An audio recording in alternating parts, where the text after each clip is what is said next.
माधव गोविंद केशव माधव हरि हरि बोल राधा मुकुंद भगवान की वृंदावन बिहारी लाल की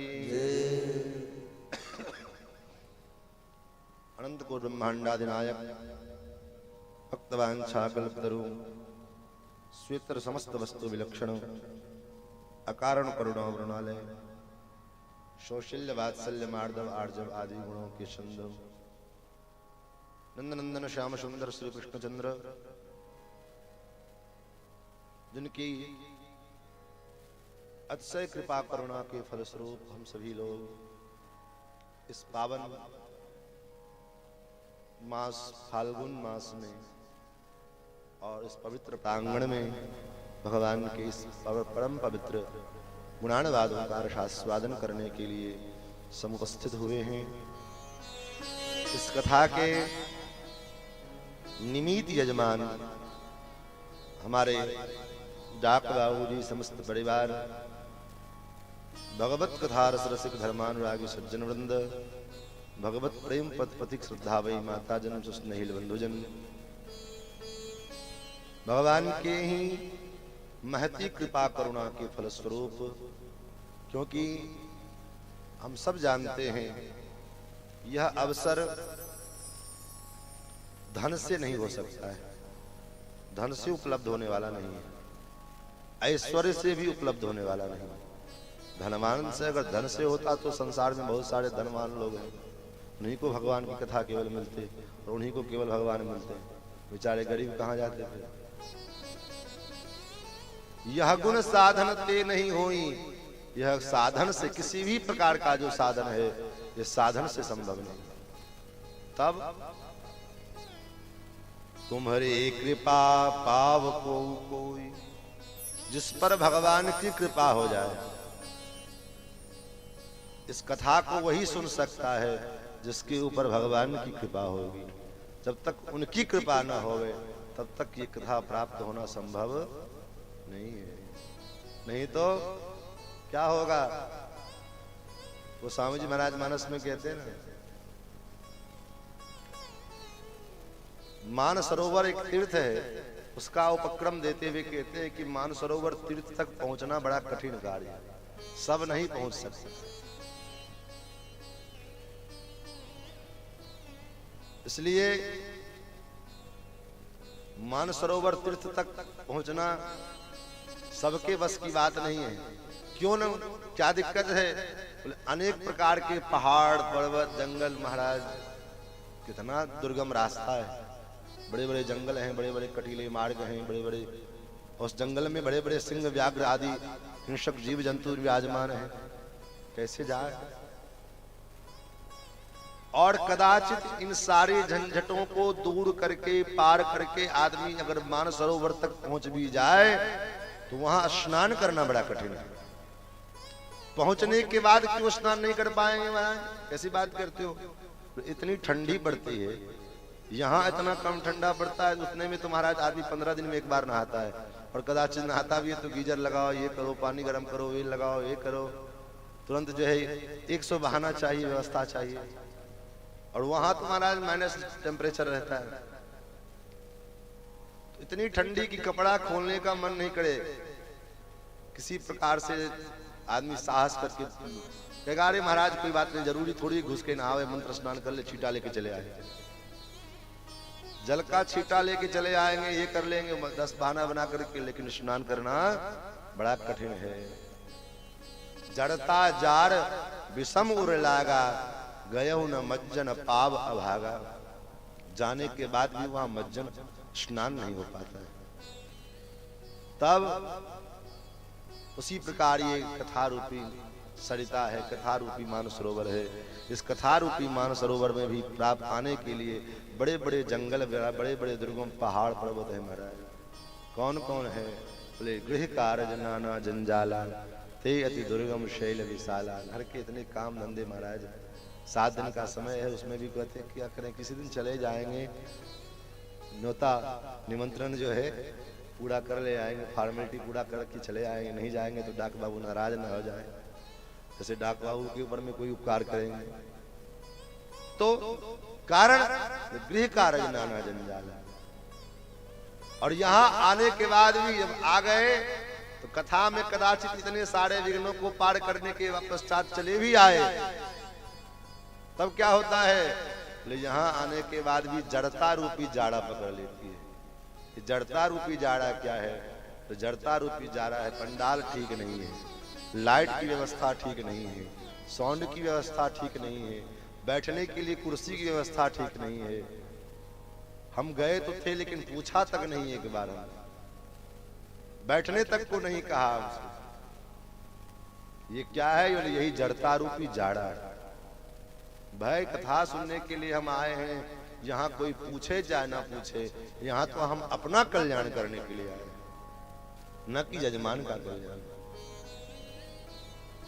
यहाँ कथा जितना देर हम श्रवण करेंगे उससे हमारा अपना आत्म कल्याण होगा। और कथा के श्रवण के उद्देश्य से अगर हम आए हैं और किसी प्रकार का कोई कष्ट भी हो जाता है तो उस कष्ट को अगर सहर्ष स्वीकार करके और सहर्ष प्रसन्नता पूर्वक झेल लेना, यही तो तप है। तब किसको कहते हैं? धर्म के निमित्त किसी भी प्रकार के कष्ट को प्रसन्नता पूर्वक सहन कर लेना, अनुभव, यही तप है। काया क्लेशो ही तप। भाई भूख लगती है तो हम भोजन करते हैं, लेकिन आज क्या है? बोले आज एकादशी है, आज नहीं खाएंगे। भूख तो लगी है लेकिन फिर भी जबरदस्ती हम नहीं खा रहे हैं। मन तो करता है एक बार चलो खा, रसोई में देखिए कुछ बचा है कि नहीं, लेकिन फिर भी नहीं खा रहे हैं। मन कर रहा है खाने का, फिर भी नहीं खा रहे हैं, यही तप है। धर्म के निमित्त अपने शरीर को जानबूझ करके प्रसन्नता पूर्वक कष्ट देना। लोग कहते हैं महाराज पहले आत्मा तब परमात्मा, आत्मा सही नहीं, परमात्मा कहां से हो? सब बहानेबाजी है। बहुत से लोग कहेंगे पहले महाराज भूखे भजन न होए गोपाला ले लो अपनी कंठी माला। भूखे भजन से कहां से होगा? बोले महाराज भूखे भजन हो जाए। क्यों? अगर ठांस के खा लोगे तो चाप के निद्रा आ जाएगी। ठांस भोजन तो चाप निद्रा। भरपेट खाने को मिल जाएगा तो सोचोगे बिस्तर कहाँ मिलेगा, बिस्तर खोजो पहले। तो भूखे भजन होता है। भजन तो जब भी होगा भूखे होगा। खाने के बाद भजन। ध्रुव जी महाराज की चर्चा अभी आएगी। 5 महीने में भगवान को प्राप्त किया तो कैसे प्राप्त किया? पहला महीना बीता तो केवल कैथे और बदरी का बेर का फल खा करके, जमुना जल पी करके। दूसरा महीना बीता तो वो भी खाना छोड़ दिया, सूखे पत्ते चबा करके। तीसरा महीना बीता तो पत्ता चबाना भी छोड़ केवल जमुना जी का जल पी लेते। चौथा महीना बीता तो जलपान भी छोड़ दिया, केवल अब श्वास लेकर के रहते। 5वां महीना बीता तो श्वास लेना भी बंद, अखंड समाधि। पंचमे मासनु प्राप्ते जितश्वासो निर्वात्मजः। तो भजन तो महाराज कष्ट की चीज है। जब आदमी को दुख पड़ता है तभी आदमी भजन करता है, सुख में भजन नहीं हो सकता है। कल आपने कथा सुनी, कुंती बुआ ने भगवान से विपत्ति क्यों मांगी? जब पैर में चोट लगता है, पैर में दर्द होता है, तभी राम जी का नाम, अरे राम। और वैसे बिस्तर पे पड़े हुए हैं तो राम नाम नहीं आता है। सड़क पे चल रहे हैं तो मौज में चल रहे हैं। सामने पता लग जाए कि हम गाड़ी पे चल रहे हैं, कहीं गाड़ी हमारा एक्सीडेंट ना हो जाए, रास्ता खराब है, तो पूरी रास्ता सीताराम सीताराम जय श्री राम निकलता जाएगा। एक ड्राइवर से कहेंगे भैया गाड़ी में भजन लगा, भजन, फालतू के गाना मत सुना। लेकिन कहीं टूर पे जाना हो तो, चकाचक व्यवस्था हो तो तो तब तो महाराज देखो क्या फिल्मी गाने को सुनते हुए मजे से जा रहे हैं।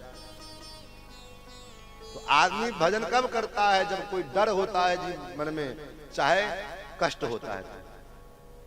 इसलिए दुख से घबराना नहीं चाहिए। यही प्रश्न किया मैत्रेय जी ने, विदुर जी ने मैत्रेय जी से, सुखाय कर्माणि करोति लोको न तहि सुखम वान्यदुपारमंबा। हे महाराज, जीवन में, संसार में कोई भी ऐसा जीव नहीं है जो दुख की प्राप्ति के लिए काम करता हो। क्या सरकार? कोई ऐसा इंसान है, चाहे हम हो, आप हो, कोई भी हो, हम इसलिए कोई भी काम करते हैं तो क्या काम का उद्देश्य, लक्ष्य क्या रहता है कि हमको दुख मिले? हर व्यक्ति यही सोचता है कि हम ये जो कार्य कर रहे हैं इसके बदले हमको सुख मिले, लेकिन उसके बावजूद भी दुख मिल जाता है। तो जब बिना चाहे दुख मिल जाता है, जो दुख की इच्छा कोई नहीं कहता है, दुख को कोई नहीं चाहता है,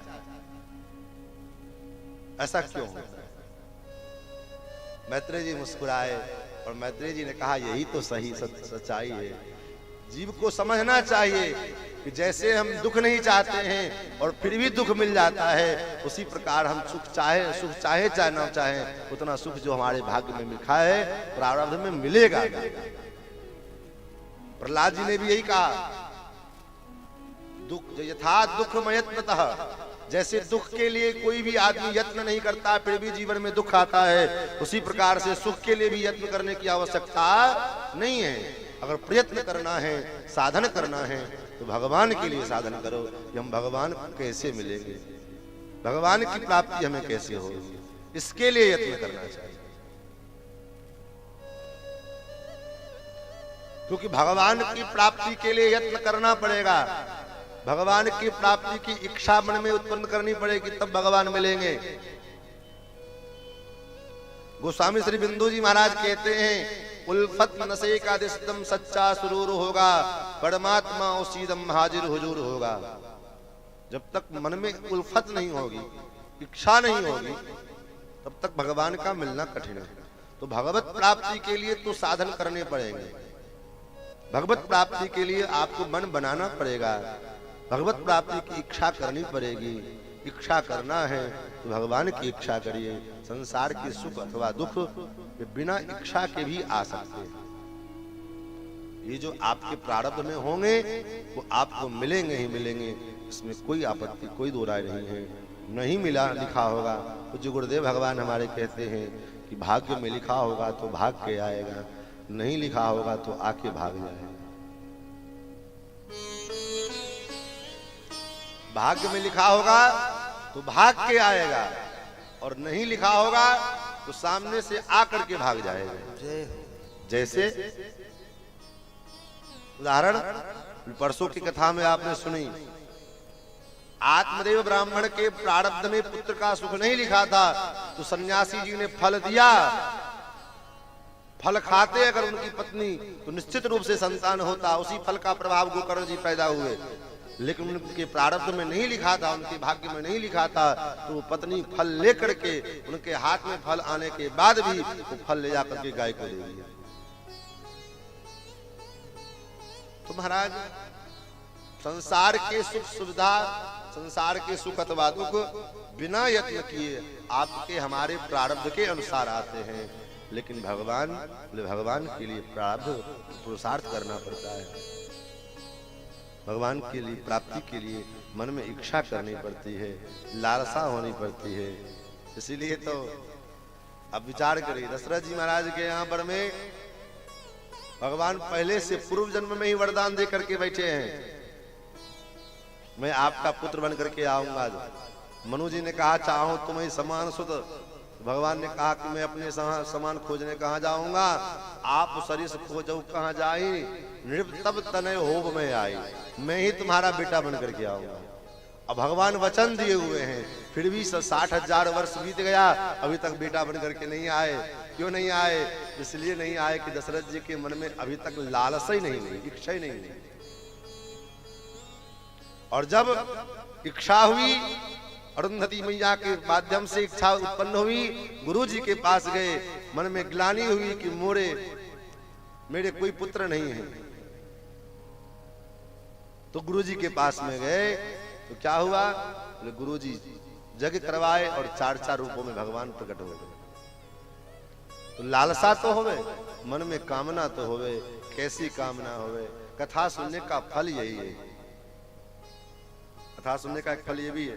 क्या फल है, जो हम कथा सुन रहे हैं, ईमानदारी से अगर हम कथा सुन रहे हैं तो इसका फल क्या है, तो इसका फल यही है कि भगवान के चरणों की प्राप्ति की इच्छा जागृत हो जाए।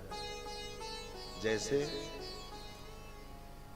भगवान शंकर जी अगस्त मुनि जी के यहाँ कथा सुनने के लिए गए। रामचरितमानस आप लोग पढ़ते ही हैं। भले आज के समय में मानस जी पर विवाद चल रहा हो, लेकिन चाहे दुनिया का कोई ताकत क्यों न हो, मानस जी को इतना सरल नहीं है मिटा देना, क्योंकि मानस जी तो महाराज संसार के प्रत्येक जनमानस के पटल पर में विराजमान है।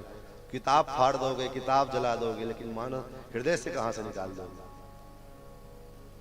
तो मानस जी में आप पढ़ेंगे, अगस्त जी महाराज के यहाँ पर में कथा सुनने के लिए भगवान शंकर जी गए और कथा सुनी।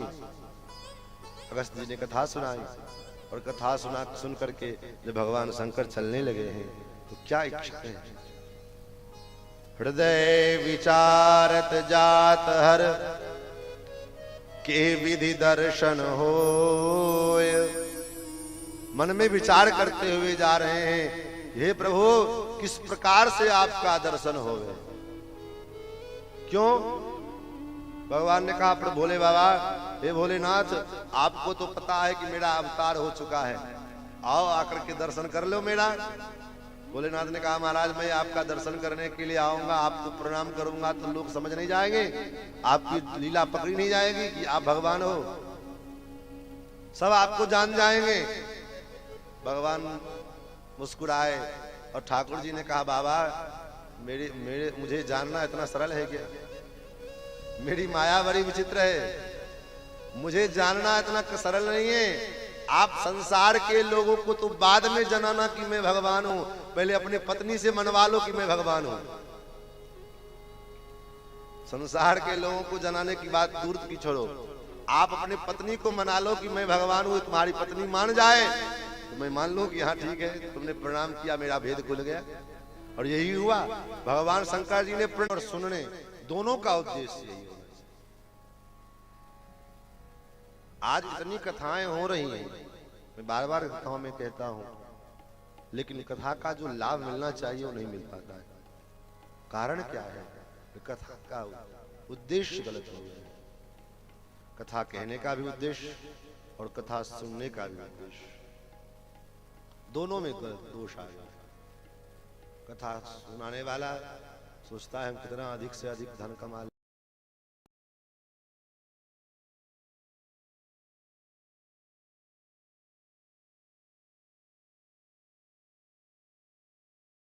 निकालना पड़े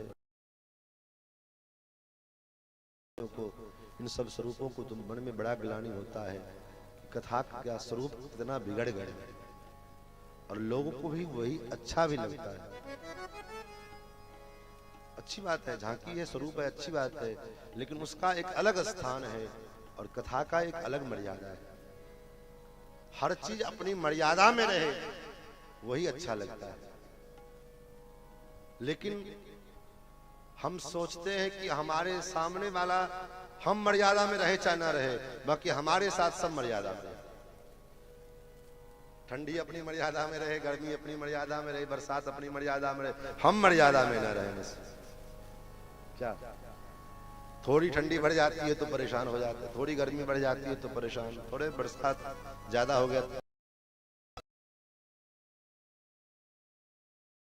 कर रहे हैं तो प्रकृति ने किया तो क्या जुल्म हो गया। हमने भी तो अपनी मर्यादा का अतिक्रमण कर दिया है। हमारा जो मर्यादा है, मानव के लिए जो भगवान ने मर्यादा स्थापित किया, उस मर्यादा का हम कितना प्रतिशत पालन करते हैं यह भी तो हमें देखना पड़ेगा। तो जब हम उस मर्यादा का पालन करते हैं, तब अगर सामने वाला हमारे साथ मर्यादा का पालन नहीं करता है तब अन्याय है, लेकिन नहीं, स्वाभाविक है जब आप मर्यादा का पालन करोगे तो सामने वाला भी ऑटोमेटिक मर्यादा का पालन करेगा। कैसे? कारण जैसे उदाहरण हम लोग कथाओं में कहानियों में सुनते हैं कि पहले प्राचीन काल में ऋषि मुनि महात्मा लोग के कुटिया के आसपास, ऋषियों के आश्रम के आसपास नदी के किनारे एक ही घाट पर में शेर और एक ही घाट पर में गाय पानी पीते थे। कारण जबकि शेर और गाय दोनों एक दूसरे के दुश्मन हैं। सिंह अगर गाय को देख ले तो मार डाले, बकरी को देख ले तो मार डाले, लेकिन एक घाट में बैठ करके खड़े होकर पानी पी रहे हैं। कारण क्योंकि महात्मा के, ऋषि के उस कुटिया के सीमा में आकर के वो महात्मा इतने अहिंसक होते थे, इतने अहिंसक होते थे कि उनके आसपास का जो पूरा वातावरण अहिंसा में हो जाता। ये होता है। तो मर्यादा जब हमने पालन नहीं किया तो सामने वाले से हम क्यों उम्मीद रखते हैं? महाराज, कल के प्रसंग में हम सभी लोगों ने कथा श्रवण किया, सृष्टि का विस्तार हुआ, आकृति, देवहूति और प्रसूति का वर्णन सुनाया गया है। इसमें देवहूति के वंश में स्वयं भगवान कपिल के रूप में प्रकट हुए हैं और भगवान कपिल ने माता देवहूति को उपदेश किया है। माता देवहूति भगवान कपिल के पास में जाती हैं। ज्यादा भूमिका में नहीं जाकर के सीधी कथा में जाएंगे। माता देवहूति भगवान की सन्निधि में जाते हैं और जाकर के भगवान कपिल के चरणों में प्रणाम किया है। मेरे यजमान जी कल कह रहे थे, चर्चा किसी बात पर, देखो उपदेशक के प्रति जब तक उपदेश गुरुत्व का अभाव नहीं होगा तब तक वो उपदेश कितने ही उच्च कोटि का क्यों न होवे, वो किसी काम लायक नहीं। जैसे जो ज्ञान भगवान ने गीता में अर्जुन को प्रदान किया, अर्जुन को मोह होने पर में वही ज्ञान महाभारत युद्ध के पश्चात युधिष्ठिर जी को मोह हो गया कि मेरे कारण ये सारा विनाश हुआ है, सारे विनाश का जड़ में हूं, मेरे कारण इतनी हत्याएं हुई, ये हुआ वो हुआ, बड़े दुखी हो गए, बड़े खिन्न थे। भगवान ने समझाया है, उपदेश किया है, वही सारा ज्ञान उपदेश किया है। लेकिन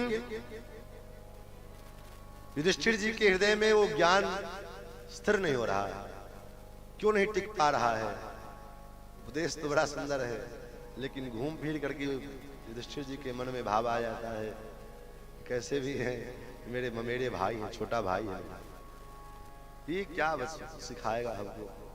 हाँ ठीक है, बच्चा बड़ा अच्छा बोलता है, लेकिन है तो खैर छोटा भाई।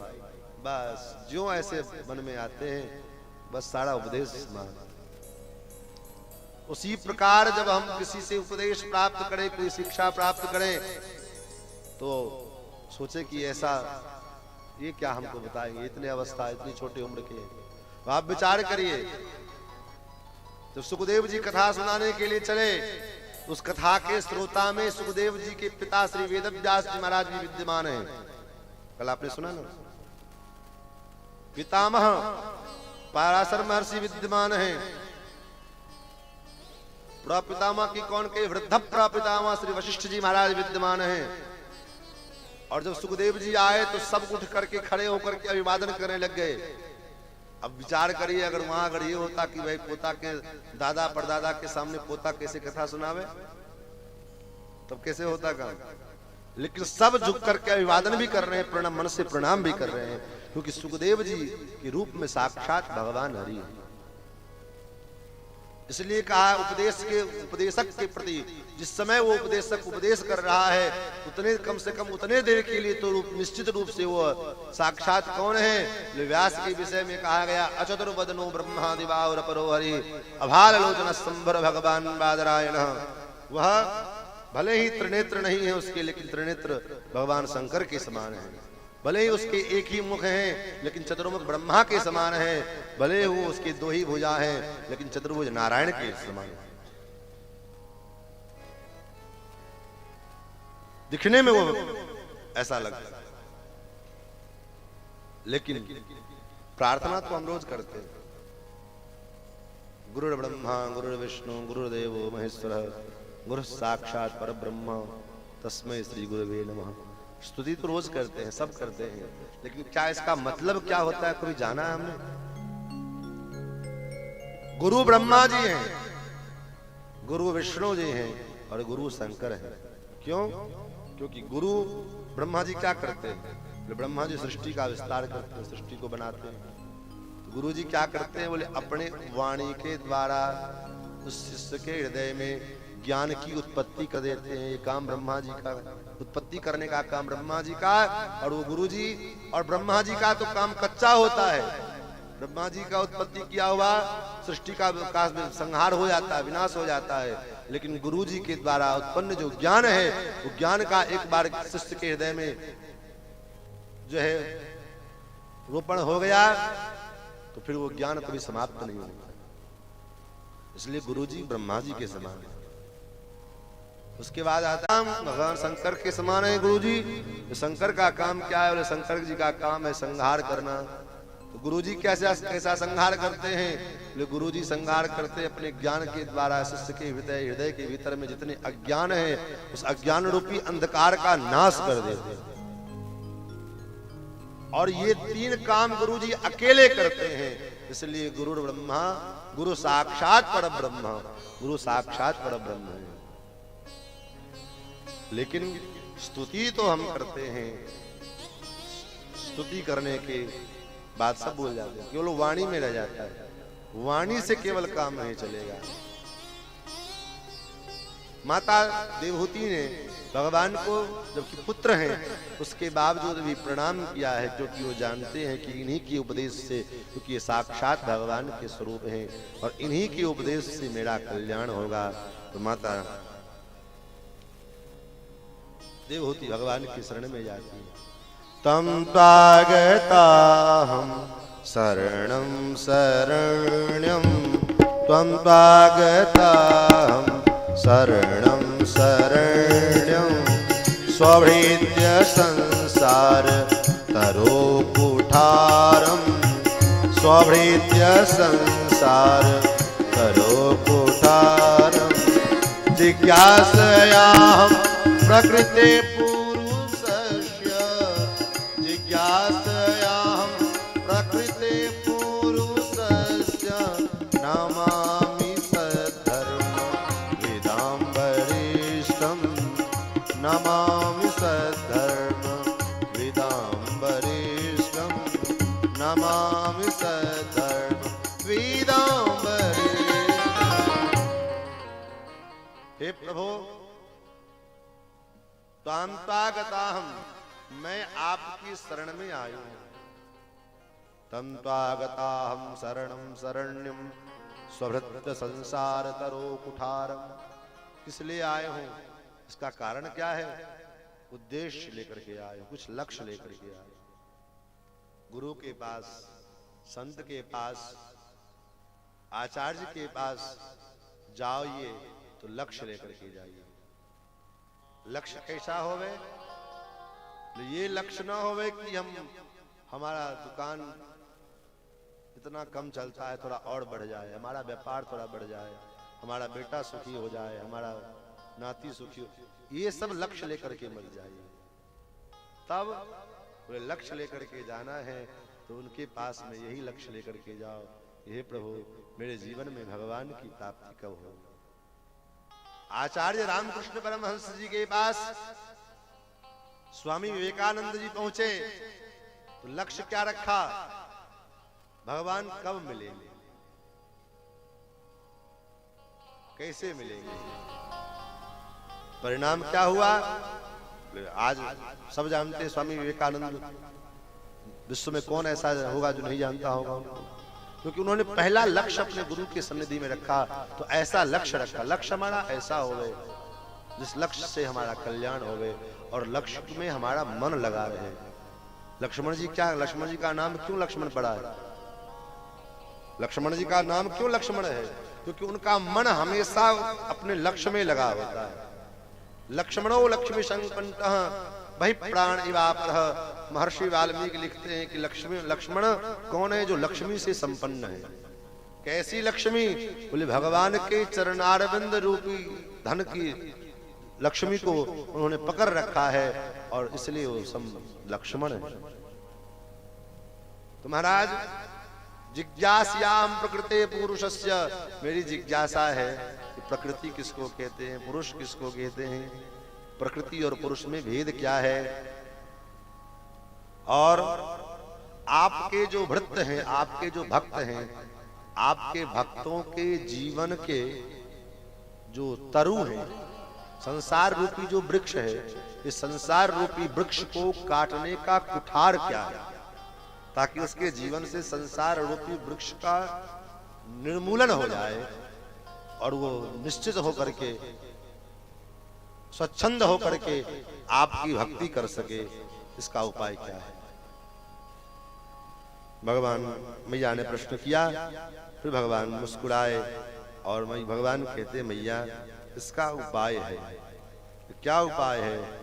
योग आध्यात्मिक पुंसां मतो निस्त्रेयसाय में अत्यंतो परतिर्यत्र दुःखस्य च सुखस्य च तमिमं ते प्रवक्ष्यामि यमवोचं पुराणगे ऋषीणां श्रोतुकामानां योगं सर्वांगनैपुणम्। हे अम्बा, हे मैया, आध्यात्मिक योग के द्वारा हम भगवान की चरणारविंद तक पहुंच सकते हैं और इस संसार के बंधन से मुक्त हो सकते हैं। आध्यात्मिक योग, बोले हाँ, आध्यात्मिक योग में ही, आध्यात्मिक योग के द्वारा ही जीव का जो मन है वह सांसारिक बंधन से निकल करके और भगवान के चरणों में लगता है। क्योंकि मन जो है ना, इसका स्वभाव होता है जैसे पानी का स्वभाव है। पानी का क्या स्वभाव है कि पानी को एक जगह पर में आप जब रखोगे तो पानी का स्वभाव होता है जहां उसको ढाल मिलेगा, ढलान मिलेगा, पानी उधर को ही जाएगा। एक जगह पर में आप पानी छोड़ेंगे, ढलान जिधर होगा पानी उधर जाएगा, लेकिन उसको नीचे ढलान की तरफ ले जाने के लिए कोई प्रयत्न करने की आवश्यकता नहीं, वो ऑटोमेटिक चला जाएगा। लेकिन उसी पानी को अगर ऊंचाई में ले जाना है तो उसके लिए साधन करने पड़ेगा। छत पे ले जाना है, फर्स्ट फ्लोर पे ले जाना है, सेकंड फ्लोर पे ले जाना है, उसके लिए साधन करना पड़ेगा, मोटर लगाने पड़ेंगे, पाइप लगाने पड़ेंगे, और तब जो है पानी ऊपर चढ़ेगा। उसी प्रकार अनंत अनंत जन्मों से संसार के चक्कर को काटते काटते हमारा जो मन है ना, इसका स्वभाव बन गया है। क्या स्वभाव बन गया है? बोले मन हमेशा नीचे की ओर भागता है, संसार की ओर भागता है, भगवान की ओर भागना नहीं चाहता है, भगवान की ओर मुड़ना नहीं चाहता है। क्या करें महाराज, हम तो चाहते हैं मोड़ना, लेकिन बड़ा कठिन है, बड़ा कठोर है। हम तो कोशिश करते हैं मन को भगवान की ओर मोड़े, लेकिन बड़ा कठोर है, मुड़ता ही नहीं है। तो क्या करें? तो देखो, लोहा बड़ा कठोर होता है, लोहा को मोड़ना होवे, चाहे कोई रूप देना होता है तो क्या किया जाता है? लोहे को लोहार अपने भट्टी में ले जाकर के आग की भट्टी में डाल देता है, और जब वह आग की भट्टी में लोहा तप करके लाल हो जाता है, तब चिमटे से पकड़ करके और हथौड़ा लेकर के जैसा सांचा बनाना होता है उस सांचे पे रख करके ऊपर से हथौड़ा मारता है। उसी प्रकार ये मन है, मन बड़ा कठोर है, भगवान की ओर जल्दी से मुड़ता नहीं है, भगवान की ओर जाता नहीं है। तो क्या करें? इस मन को कैसे भगवान में डाल दो? जब सत्संग की भट्टी में डालोगे तो सत्संग करते करते, कथा सुनते सुनते सुनते सुनते ये जो मन इतना कठोर है ना, कठोर में मन में भी द्रवता आ जाएगी। तो मन भी जो है, ये जो कठोर मन है, ये कठोर मन में भी द्रवता आ जाएगी। जैसे उदाहरण, हम तो घूम फिर के मानस पे ही चले आते हैं। पूरी रामचरितमानस के श्रोता कौन है? रामचरितमानस के श्रोता तुलसीदास जी का मन है, क्योंकि बार बार अपने श्रोता का नाम लिया है। जैसे पार्वती जी भगवान शंकर जी के श्रोता हैं, तो पार्वती जी का नाम बार बार भगवान ने लिया है ना। उमा कहो मैं अनुभव अपना, सत हरि भजन जगत सब सपना। उसी प्रकार भरद्वाज जी जागवल्क जी के श्रोता हैं, तो जागवल्क जी भी अपने श्रोता का नाम लेते हैं, भरद्वाज कौतुक सुनो हरि इच्छा बलवान। गरुड़ जी महाराज कागभूषुंडी जी के श्रोता हैं, तो वो भी अपने श्रोता का नाम लेते हैं, निज अनुभव अब कहूं खगेशा, बिन हरि भजन न जाए कलेशा। उसी प्रकार तुलसीदास जी के श्रोता कौन है, इसका प्रमाण है तुलसीदास जी के श्रोता उनका मन है। कैसे मान ले में, श्रोता का बार बार नाम लिया है ना, बीच बीच में लिया है, अंत में भी नाम लिया है। तो जहां भी कहीं भी ऐसी कथा हुई है, भगवान की करुणा प्रकट हुई है, जहां भगवान की कृपा का प्रदर्शन हुआ है, वहां पर में तुलसीदास जी महाराज अपने मन को समझाते हैं। जैसे आप देखिए, अहिल्या जी का उद्धार किया भगवान ने, आप पढ़ेंगे मानस में। अहिल्या जी का जब उद्धार हो गया, अहिल्या जी भगवान की कृपा से अपने पति को लोक चली गई पति लोक अनंतरी। तब ये चरित्र जब अपने मन को सुनाया, तो मन थोड़ा आह्लादित हुआ, आनंदित हुआ, भगवान के चरित्र को सुन करके द्रवित हुआ। तो तुलसीदास जी ने तुरंत अपने मन को डांटा है, अरे मन, अस प्रभु दीनन बंधु हरि, कारण रहित दयाल, तुलसीदास सठता ही भजऊं, छाड़ी कपट जंजाल। अरे तुलसीदास, अरे सठ मन मेरा, जिसके चरित्र को सुनकर के इतना आनंदित हो रहा है, जो परमात्मा कारण रहित कृपा करने वाले हैं, अहेतु की कृपा करुणा करने वाले हैं, कारण रहित दया करने वाले हैं, ऐसे परमात्मा के चरित्र को, ऐसे परमात्मा के चरणों को, ऐसे परमात्मा के भजन को छोड़ करके तू संसार में कहां भटक रहा है। अगर अपना कल्याण चाहता है तो ऐसे गोविंद के, ऐसे ठाकुर जी के चरणों का भजन कर। और इतना ही नहीं, पूरी रामचरितमानस सुना देने के बाद भी आखिरी में यही कहा, पाई न कही गति पतित पावन राम भज सुनु सठ मना। भगवान का भजन करके कौन सा ऐसा जीव है जिसका उद्धार नहीं हुआ। बड़े बड़े पापियों का उद्धार हो गया। गणिका अजामिल व्याध गीत गजादि खल तारे घना, आभीर जवन किरात खस स्वपचाद यति अघरूप जे। बड़े बड़े पापियों का उद्धार भगवान के नाम से हो गया। तो क्या तेरा हमारा उद्धार नहीं होगा? निश्चित होगा, लेकिन मन उसमें लगे तो मन को समझाना पड़ेगा। सूरदास जी महाराज कहते हैं, मन रे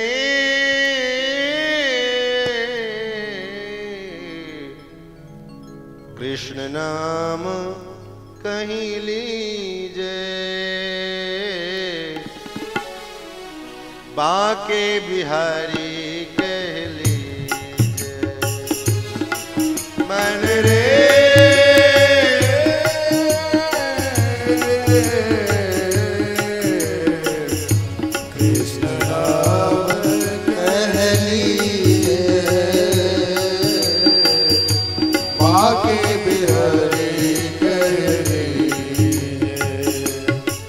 मन रे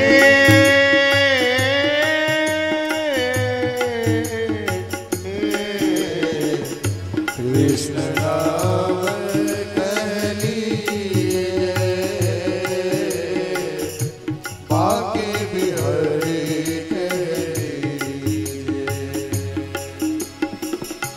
बाके भजन भजिए सोनी भागति भागवत,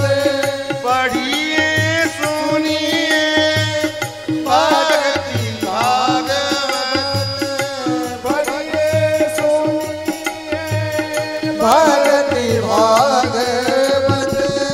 और कहा कथि कीजे, और कहा कथि कीजे। मन रे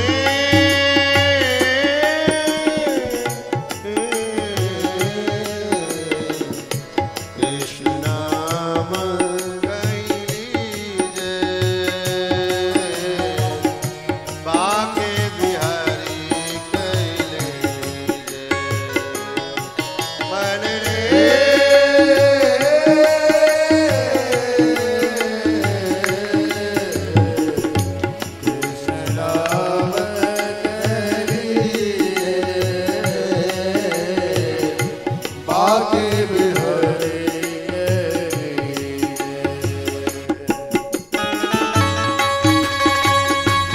हरि बोल।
धारा है, राम नाम की जो धारा है, ये धारा निरंतर बह रही है, निरंतर बह रही है। राम नाम की लूट है, लूट सके तो लूट, वरना अंत काल पछताएगा जब तन जाए छूट। जब शरीर छूट जाएगा और ये मानव शरीर जब चला जाएगा तब पछतावा आएगा, ये इतना सुंदर मानव शरीर मैंने व्यर्थ में गवा दिया। इसलिए नाम रस बहो जात है, कृष्ण नाम रस बहो जात है, त्रिसावंत कोई पीजे, त्रिसावंत है पीजे,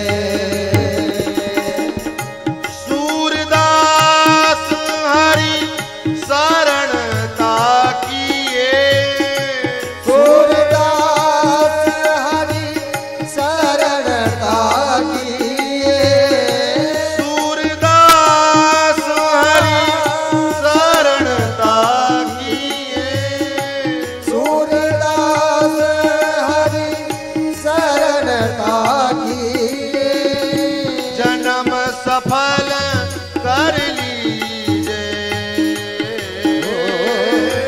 जन्म सफल कर लीजे, मन रे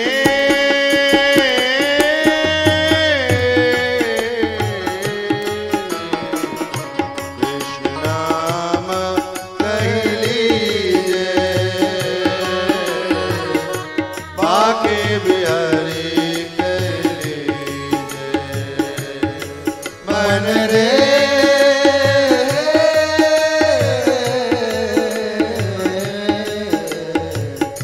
कृष्ण नाम कह लीजे, बाकी बिहारी कह लीजे, बाके बिहारी कह लीजे, बाके बिहारी को समझाना पड़ता है, मन को सत्संग में ला करके बताना पड़ेगा, तब जाकर के मन समझेगा। क्यों? भगवान कहते मन एव मनुष्यानाम, मन ही जो है ना जीव के बंधन और कारण का मुक्ति का कारण है। उपनिषद कहते हैं मन एव मनुष्यानाम कारणम बंधम क्षयो गुणे सक्तम मंधाय अर्थम्बा पुंस मुक्तये। हम किसी के गुण को देख लेते हैं तो उसमें आसक्ति हो जाती है, किसी के दोष को देख लेते हैं तो उससे द्वेष उत्पन्न हो जाता है। सबका मूल कारण मन है। देहाती भाषा में कहते हैं ना, मन के हारे हार है और मन के जीते जीत। मन ने हार स्वीकार कर लिया तो हार गए और मन ने जीत स्वीकार कर लिया तो जीत गए। सारा खेल मन का होता है।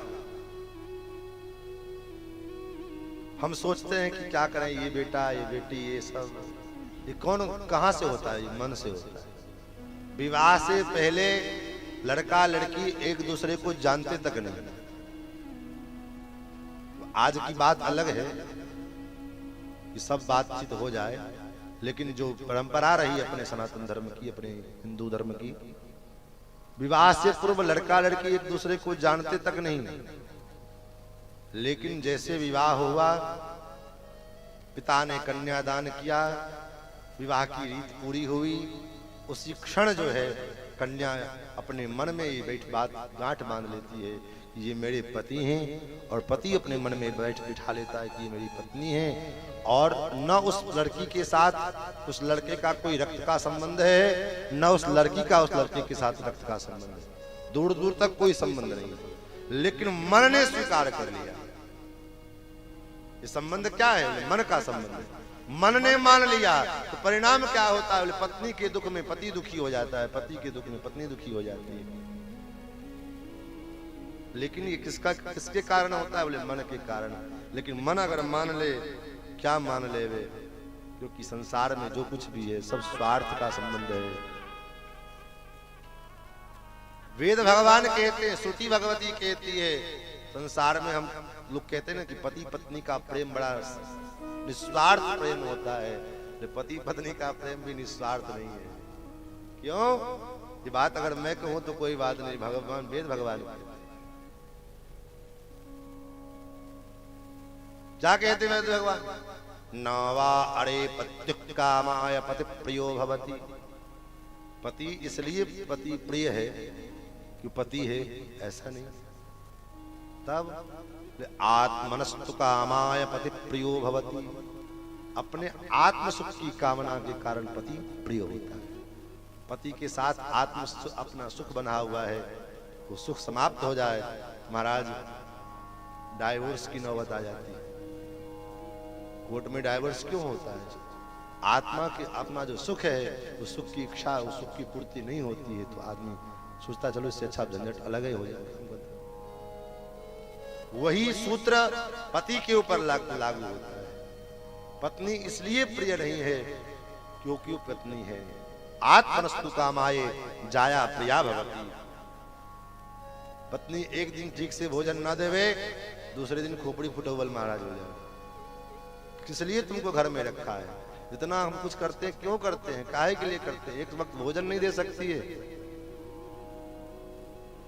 और ये सूत्र सबके लिए है। मित्र इसलिए वो प्रिय नहीं, मित्र है और प्रिय है इसलिए नहीं कि वो मित्र है। आत्मनस्तु कामाय, केवल और केवल आत्मा अपने सुख की कामना। जहां सुख समाप्त हुआ, सारे नाते सारे संबंध समाप्त हो गए।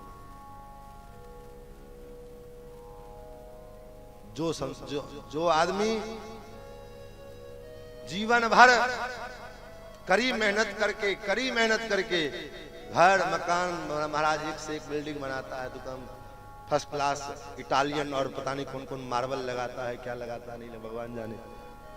और जैसे ही शरीर से पिंजरा से जो है प्राण पखेरु निकले कि वो महाराज बेटा कहता है बाहर निकालो घर से बाहर, सब अशुद्ध हो जाएगा, बिस्तर निकालो बाहर करो।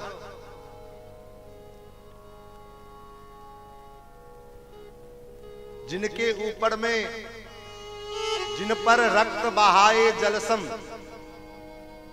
जिनके ऊपर में जिस बेटा बेटी के ऊपर में अपने रक्त को, अपने खून को जल के समान, पानी के समान बहा देते हैं। और दिन रात मेहनत करके, मजदूरी करके उसका पालन पोषण करते। क्या है? खून पसीना कहते हैं, खून पसीना एक कर दिया। जिन पर रक्त बहाए जलसम, जल में वही बहाते हैं और पिंड दान कर प्रेतात्मा से अपना पिंड छुड़ाते। जल में वही ले जाकर के बहाते। अरे अस्थि विसर्जन करते हैं, करते जल में दे आते हैं। पिंडदान क्यों करते? बोले अपना पिंड छुड़ाते। और जिस पिता से इतना प्रेम करते थे, कदाचित पिताजी किसी के शरीर में घुस करके चले आए घर में, तो महाराज उसके लिए कितना भगत और कितना पंडित जी बुलाते हैं। अरे पिता ही तो है, रहने दे उनको घर में, क्या आपत्ति है? अरे नहीं, अब ये भूत हो गए, प्रेत हो गए, इनको शांत करो। इसलिए संसार में मन का खेल है, जिसको हम अपना मानते हैं वो हमारा अपना नहीं है। अपना कोई है तो वो एकमात्र हमारा अपना है। वो कौन है? बोले भगवान हमारे। जब जीवात्मा नाली का कीड़ा बनता है तब भी वो परमात्मा उस जीवात्मा के साथ रहते हैं। वेद कहते हैं द्वास उपर्णा साकर के मन धुलेगा। अच्छा, सत्संग किसको कहते हैं महाराज? हमको पता ही नहीं। भगवान ने कहा ये कौन सी बात? सत्संग कहते हैं संतों का संग ही सत्संग है। संतों के संग में जाकर के जाने से यही होता है कि महाराज सैव साधु सुकृतो मोक्ष द्वार मकाव्रतम। संतों के संग में जाने से मोक्ष का द्वार सहज खुल जाता है। तो महाराज सत्संग संत किसको कहते हैं ये तो बताओ, हमको ये भी नहीं मालूम। किसको संत माने हम?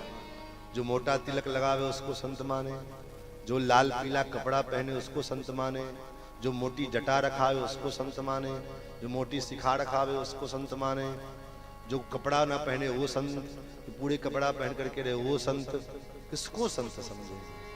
संत का स्वरूप क्या है? भगवान कपिल कहते हैं मैया जितनी बातें आपने कही हैं ये सब संत के परिवेश हो सकते हैं। परिवेश अलग अलग हो सकता है। लाल कपड़ा पहनना, पीला कपड़ा पहनना, जो जटा बढ़ा के रखना, भद्र रहना, चोटी रखना, ये सब परिवेश हो सकता है। लेकिन संत एक परिवेश का नाम नहीं है, वह तो उनका स्वरूप है। वास्तव में संत एक स्वभाव का नाम है। और वो स्वभाव क्या है? तो भगवान कपिल कहते हैं मैया तितिक्षव कारुणिका सुहृद सर्वदेहिनाम अजात शत्रव शांता साधव साधुभूषण। जो तितिक्षु हैं, जिनके जीवन में सहनशीलता है, जैसे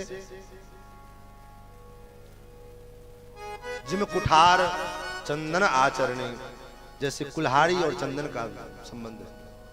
कुल्हाड़ी चंदन के वृक्ष को तो काटने के लिए बना, काटने के लिए जाता है, काटता है, उसको आघात पहुंचाता है। लेकिन चंदन क्या करते हैं? बोले चंदन के जो गुण है सुगंधी, वह अपना गुण जो सुगंधी है सुगंधी उस कुल्हाड़ी में छोड़ दो। यही संत है। संत वो है जिसको, जिनके पास में कोई जाए। एक महात्मा एक वृक्ष के नीचे बैठ करके भजन कर रहे थे। एक आदमी फल तोड़ने के उद्देश्य से पत्थर लेकर के मारा और फल तो टूट गया, लेकिन वो पत्थर महात्मा के मस्तक पर में आकर के लगा। आदमी बड़ा घबराया, क्या होगा? महात्मा को मैंने मार दिया। दौड़ करके चरणों में गिर पड़े, महाराज मुझसे बड़ी भूल हो गई। फल तोड़ने के एवज में आपको ये पत्थर खाना पड़ा, बड़ा दुखद है। महात्मा रोने लगे और महात्मा ने कहा भैया देखो, लोग उसने पूछा आप क्यों रो रहे हो? महात्मा जी ने कहा मैं इसलिए रो रहा हूं कि मुझसे अच्छा तो ये वृक्ष है। क्यों? तुमने इनको पत्थर मारा, इन्होंने तुमको फल दिया, लेकिन मैं तो कुछ नहीं दिया। पत्थर तो मुझे भी लगा, लेकिन मैं तुझे कुछ नहीं दे पा रहा। ये सहनशीलता है। तितिक्षव कारुणिका, इनके अंदर में इतनी करुणा भरी हो गई, इतनी करुणा भरी हो गई। महाराज सामने वाले एक सामान्य से सामान्य जीव का भी दुख उससे देखा न जाए। और ऐसे जब हृदय बन जाता है ना, तो सामने हमने देखा है हमारे पूज्य महाराज श्री निरंतर अंतकाल तक गो सेवा में तत्पर रहे। जब शरीर बहुत ज्यादा शिथिल हो गया तब गो सेवा में नहीं जा पाते थे, नहीं तो निरंतर जाते थे। तो एक दिन हमने देखा जो विद्यार्थी गाय की सेवा में है, उसने किसी समय जो है गाय को पीटा होगा किसी कारणवश। अब कब पीटा भगवान जाने, किसी ने नहीं देखा। लेकिन जब महाराज जी अपने समय से जब गौशाला पहुंचे तो महाराज जी जाते ही पहले गाय के पास गए और जब 2-4 बार उस गाय को सहलाया तो किसी ने कहा तक नहीं महाराज जी से, लेकिन महाराज जी कहते हैं कि क्यों रे, तूने आज गाय को पीटा है, लाठी से मारा है। ये सहजता, ये करुणा कि एक सामान्य जीव के हृदय में पीड़ा को भी नहीं देखा जा सकता है, ये कारुणिका है। तितिक्षव कारुणिका सुहृद सर्वदेहिना, जो समस्त जे देहधारियों के लिए सुहृद हो, जिनका एकमात्र उद्देश्य सबका कल्याण हो। और अजात शत्रव शांता, जो अजात शत्रु हैं, जिनका अपना कोई शत्रु नहीं है और शांत चित्त है। अजात शत्रव शांता साधव साधभूषण, ऐसे जो साधु हैं, ऐसे साधु साधु नहीं, साधु के भूषण हैं। मैया ऐसी जो भक्ति करने वाले हैं, मयि अनन्येन भावेन भक्तिम कुर्वन्ति ये दृढ़ाम मत्कृते त्यक्त कर्माणस्तक्त स्वजन बांधवाः, जो मुझ में अनन्यता पूर्वक मेरी भक्ति करते। मैंने कल भी निवेदन किया था, भक्ति की बात जहां जहां आती है एक शर्त उसमें रहता है, अनन्यता। अनन्यता क्या है भैया?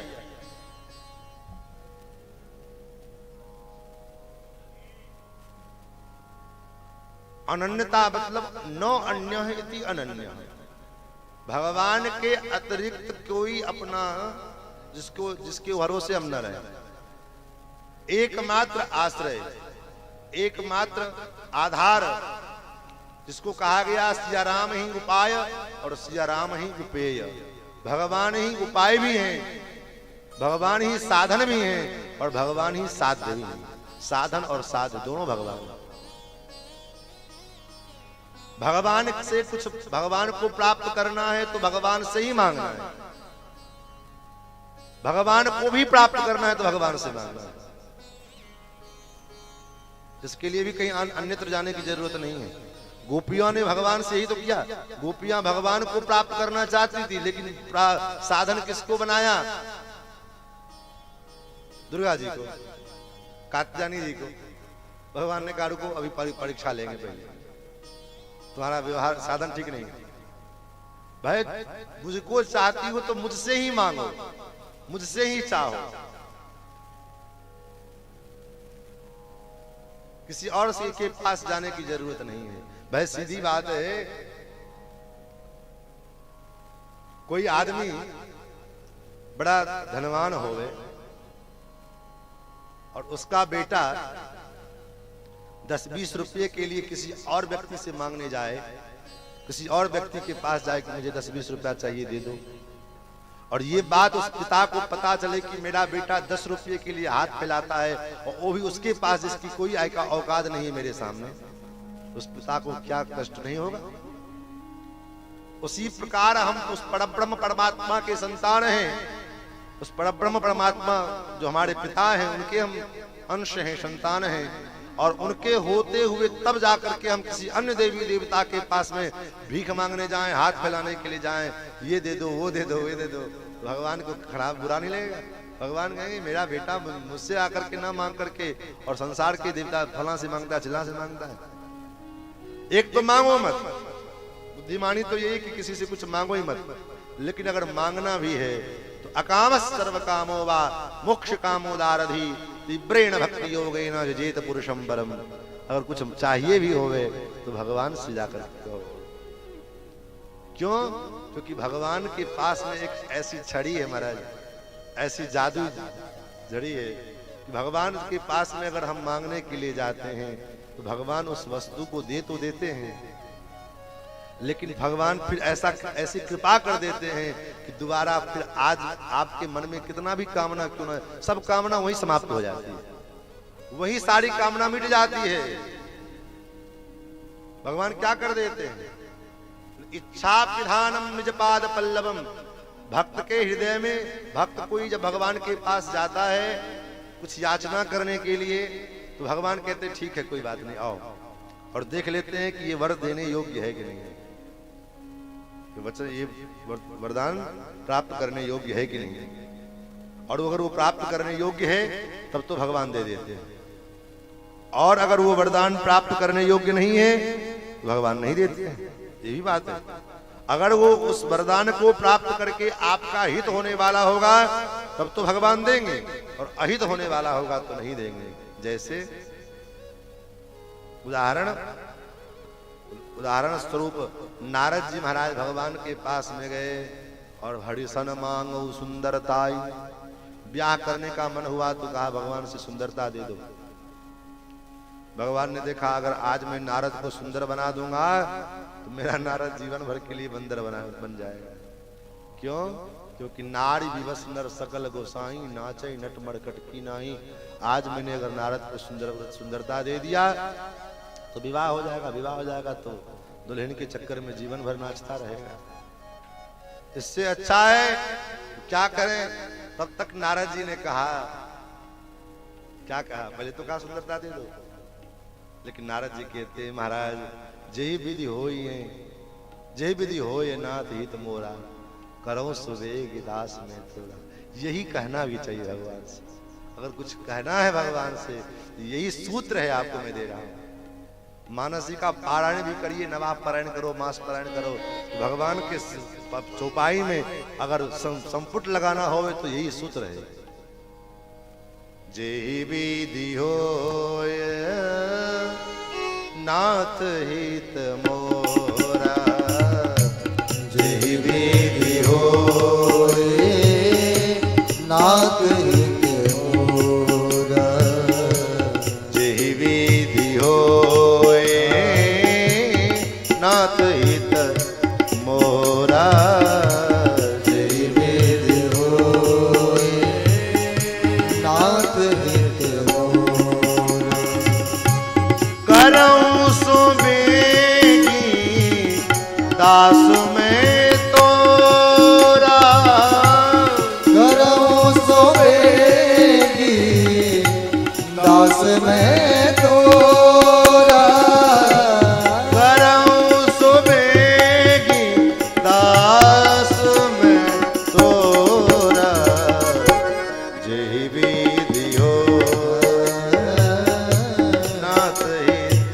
मोरा, जेहि विधि होय नाथ हित मोरा। यही विधि होए। भगवान से मांगना भी है, कहना भी है, तो यही बात कहिए, हे नाथ जिसमें मेरा हित होवे वो आप करिए। भगवान ने कहा बस बस हो गया, हो गया। तुम हित की बात करते हो, यही विधि हुई है परम हित। हित की कौन कहे? तुम्हारा परम हित जिसमें होगा, और परम हित तुम्हारा किसमें होगा उससे मुझसे अधिक और कौन जान सकता है। हमारा परम कल्याण किसमें होगा ये भगवान से अतिरिक्त कौन जान सकता है। इसलिए भगवान से ये मत कहो कि ये दे दो, ये दे दो, ये दे दो। हो सकता है वो प्राप्त करने के बाद, भाई मीठा खाना सबको अच्छा लगता है, लेकिन मैं मीठा खाने के बाद अधिक मीठा खाने पर क्या होगा? बोले बाद में शुगर हो जाएगा, डायबिटीज हो जाएगा। तो डॉक्टर जब आपको पता है कि भाई मरीज को क्या चाहिए, मरीज तो कुपथ मांगता है कि मुझे ये अच्छा लगता है, ये अच्छा लगता है, कुपथ मांग रोज व्याकुल रोगी। लेकिन वैद्य जो है, वैद्य सच्चा वैद्य वही है जो कहेगा नहीं नहीं ये तुम्हारे लिए ठीक नहीं है। भगवान ने क्या किया? नारद जी को सुंदरता की जगह बंदर बना दिया। और परिणाम क्या हुआ? बोले विवाह से बच गए और फिर आनंद से रहे। ये सूत्र है। तो भगवान के पास विभीषण जी गए। विभीषण जी ने विचार किया कि भगवान ने बाली को मार करके सुग्रीव को राजा बना दिया, तो महाराज रावण से तो दुश्मनी है ही, हम भी भगवान के पास चलें और महाराज ठाकुर जी मेरे ऊपर भी कृपा कर देंगे। भगवान जान गए। विभीषण जी आए, प्रणाम किया। भगवान ने क्या किया? बोले तुरंत समुद्र का जल मंगाया, तिलक कर दिया। सबसे पहला काम तिलक। क्यों? कि भगवान जानते हैं ये जीव है, इसकी इच्छा की पूर्ति अगर यहाँ नहीं हुई तो ये किसी और जगह जाएगा, अन्यत्र जाएगा, दूसरे जगह जाएगा, तीसरे जगह जाएगा, भटकेगा। इसलिए पहले जो किसी की इच्छा है उसको पूरा करो। महाराज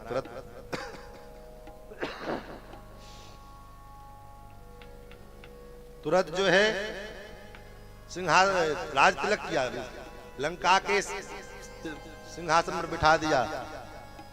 बानर सुग्रीव जी ने पूछा महाराज, लक्ष्मण जी ने कहा महाराज आप इनको तिलक करके लंका की गद्दी पर बिठा दियो, कल के समय में अगर रावण कहीं आपके शरण में आ जाए तब क्या करोगे आप? फिर तो रावण को तो मारोगे नहीं आप। भगवान ने कहा कोई बात नहीं, रावण अगर सिंह शरण में आ जाएगा, एक तो ऐसा होना संभव नहीं है, और कदाचित रावण अगर शरण में आ जाता है तो कोई बात नहीं, अयोध्या का सिंहासन खाली पड़ा हुआ, रावण को अयोध्या के सिंहासन में बिठा दिया। लेकिन रामो दुर्ना विभासते, राम को दो बार नहीं करता, जो करता सो एक बार करता है। और तिलक किया, और उसके बाद भगवान ने धीरे से, जैसे विभीषण जी ने भगवान के चरणों में प्रणाम किया, तो ठाकुर जी ने धीरे से अपने चरणार बिंद को विभीषण जी के हृदय में पधरा दिया। और जो ढक्कन खुला हुआ था, जिससे छिद्र, जिससे वो इच्छाएं उत्पन्न होती है, उसके ऊपर भगवान अपने चरणार बिंद रूपी ढक्कन को डाल करके भगवान ने मुंह बंद कर दिया। फिर भगवान विचार करते हैं कि देखिए जरा ढक्कन टाइट हुआ क्यों, क्या पता फिर कोई इच्छा, ढक्कन खुला रह जाए, ढक्कन ढीला रह जाए और विभीषण के मन में कुछ और इच्छा उत्पन्न हो जाए। तब भगवान ने विचार कहा विभीषण जी और कुछ चाहिए? विभीषण जी ने कहा नहीं महाराज, उड़ते प्रथम वासना रही, कुछ तो वासना थी मन में कुछ इच्छाएं थी पहले, लेकिन तब पद प्रीत सरित सो गई। आपके चरणार बिंद के प्रेम में, सरिता में वो बह गई महाराज। अब मन में कोई इच्छा नहीं है, कोई लालसा नहीं है। भगवान ने कहा कोई बात नहीं, करहो कल्प भर राज्य मम सोरो मन माय, एक कल्प भर तुम राज्य करो, और उसके बाद अभी राज करो सो तो करो, और आगे बोले आगे फिर जो है वैकुंठ का टिकट भी कंफर्म कर दिया। ये होता है भगवान की भक्ति, भगवान के पास जाने का फल। तो मन में इच्छा भी हो गए तो भगवान से जाकर के कहिए, क्योंकि मेरे तो गिरधर गोपाल, ये अनन्यता है। हम कुछ मांगे भी तो भगवान से मांगे। भगवान कपिल कहते मैया मयि अनन्येन भावेन भक्तिम कुर्वन्ति दृढ़ाम, जो दृढ़ता पूर्वक मेरी भक्ति करते हैं। ये भक्ति में ये भी शर्त है, दृढ़ता। ऐसा नहीं कि चलो आज भगवान की भक्ति कर लिया, कल सीताराम ठन गोपाल कोई बात नहीं, भूल गए, ऐसा नहीं। सूत्रकार कहते हैं कि भक्ति कैसी होवे, नारद भक्ति सूत्र में कहते हैं तैल धारावद अवचिन्न भक्ति उत्तमा। हमारी भक्ति कैसी होवे, जैसे एक पात्र से दूसरे पात्र में, बर्तन में तेल को हम गिराते हैं, तेल को पलटते हैं, तो तेल की जो धारा है अवच्छिन्न होती है, इसमें कोई व्यवधान नहीं होता है। उसी प्रकार तैल धारावत अवच्छिन्न भक्ति उत्तमा। सूत्रकार कहते हैं कि हमारी स्मृति, हमारी भक्ति तेल की धारा के समान अविच्छिन्न होवे, निरंतर हम भगवान का स्मरण करते रहें। परिस्थिति चाहे जैसी भी होवे, लेकिन हमारा स्मरण न छूटे। सब कुछ छूटे तो छूटे, भजन नहीं छूटे। हे राधा रानी भजन नहीं छूटे, हे राधा रानी भजन नहीं छूटे, हे श्यामा प्यारी भजन नहीं छूटे, हे श्यामा प्यारी भजन नहीं छूटे, लगन नहीं टूटे, भजन नहीं छूटे, लगन नहीं छूटे, भजन नहीं छूटे, लगन नहीं टूटे, भजन नहीं छूटे, लगन नहीं टूटे। ओ सब कुछ छूटे तो छूटे, लगन नहीं छूटे, सब कुछ छूटे तो छूटे, भजन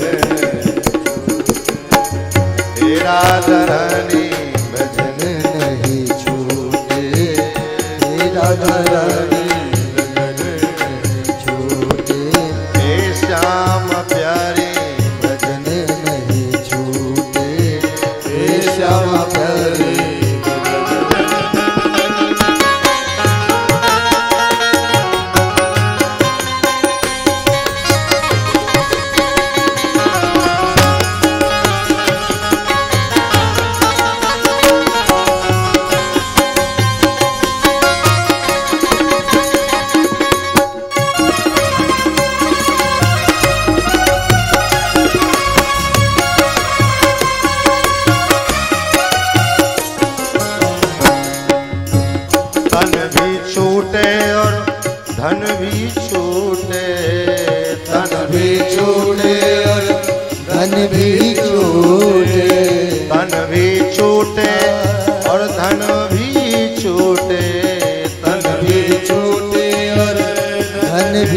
छूटे, सर्वस्व छूटे तो छूटे हो, सर्वस्व छूटे तो छूटे, भजन नहीं छूटे हे राधारानी, भजन नहीं छूटे, हे श्याम प्यारी, भजन नहीं छूटे, हे लाडली प्यारी, भजन नहीं छूटे, हे श्याम प्यारी, भजन नहीं छूटे, एक सोनी प्यारी, भजन नहीं छूटे।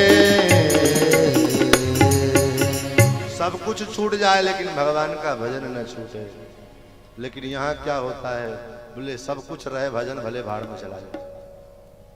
सब काम से जब फुर्सत पा जाते हैं तब भगवान का भजन याद आता है। सुबह उठे, बच्चे को स्कूल भेजना, ये करना वो करना, घर बार झाड़ू बर्तन पोछा सब कुछ करते। एक तो 7 बजे सो के उठना है, मजबूरी है, स्कूल का बच्चा, स्कूल का टाइम 6 बजे तब तो 5 बजे उठना ही पड़ेगा, नहीं तो 7 बजे 8 बजे कोई दिक्कत नहीं। और उसके बाद उठने के बाद सब काम करते कराते कराते करते महाराज 10 11 12 बज गए, 1 बज गया।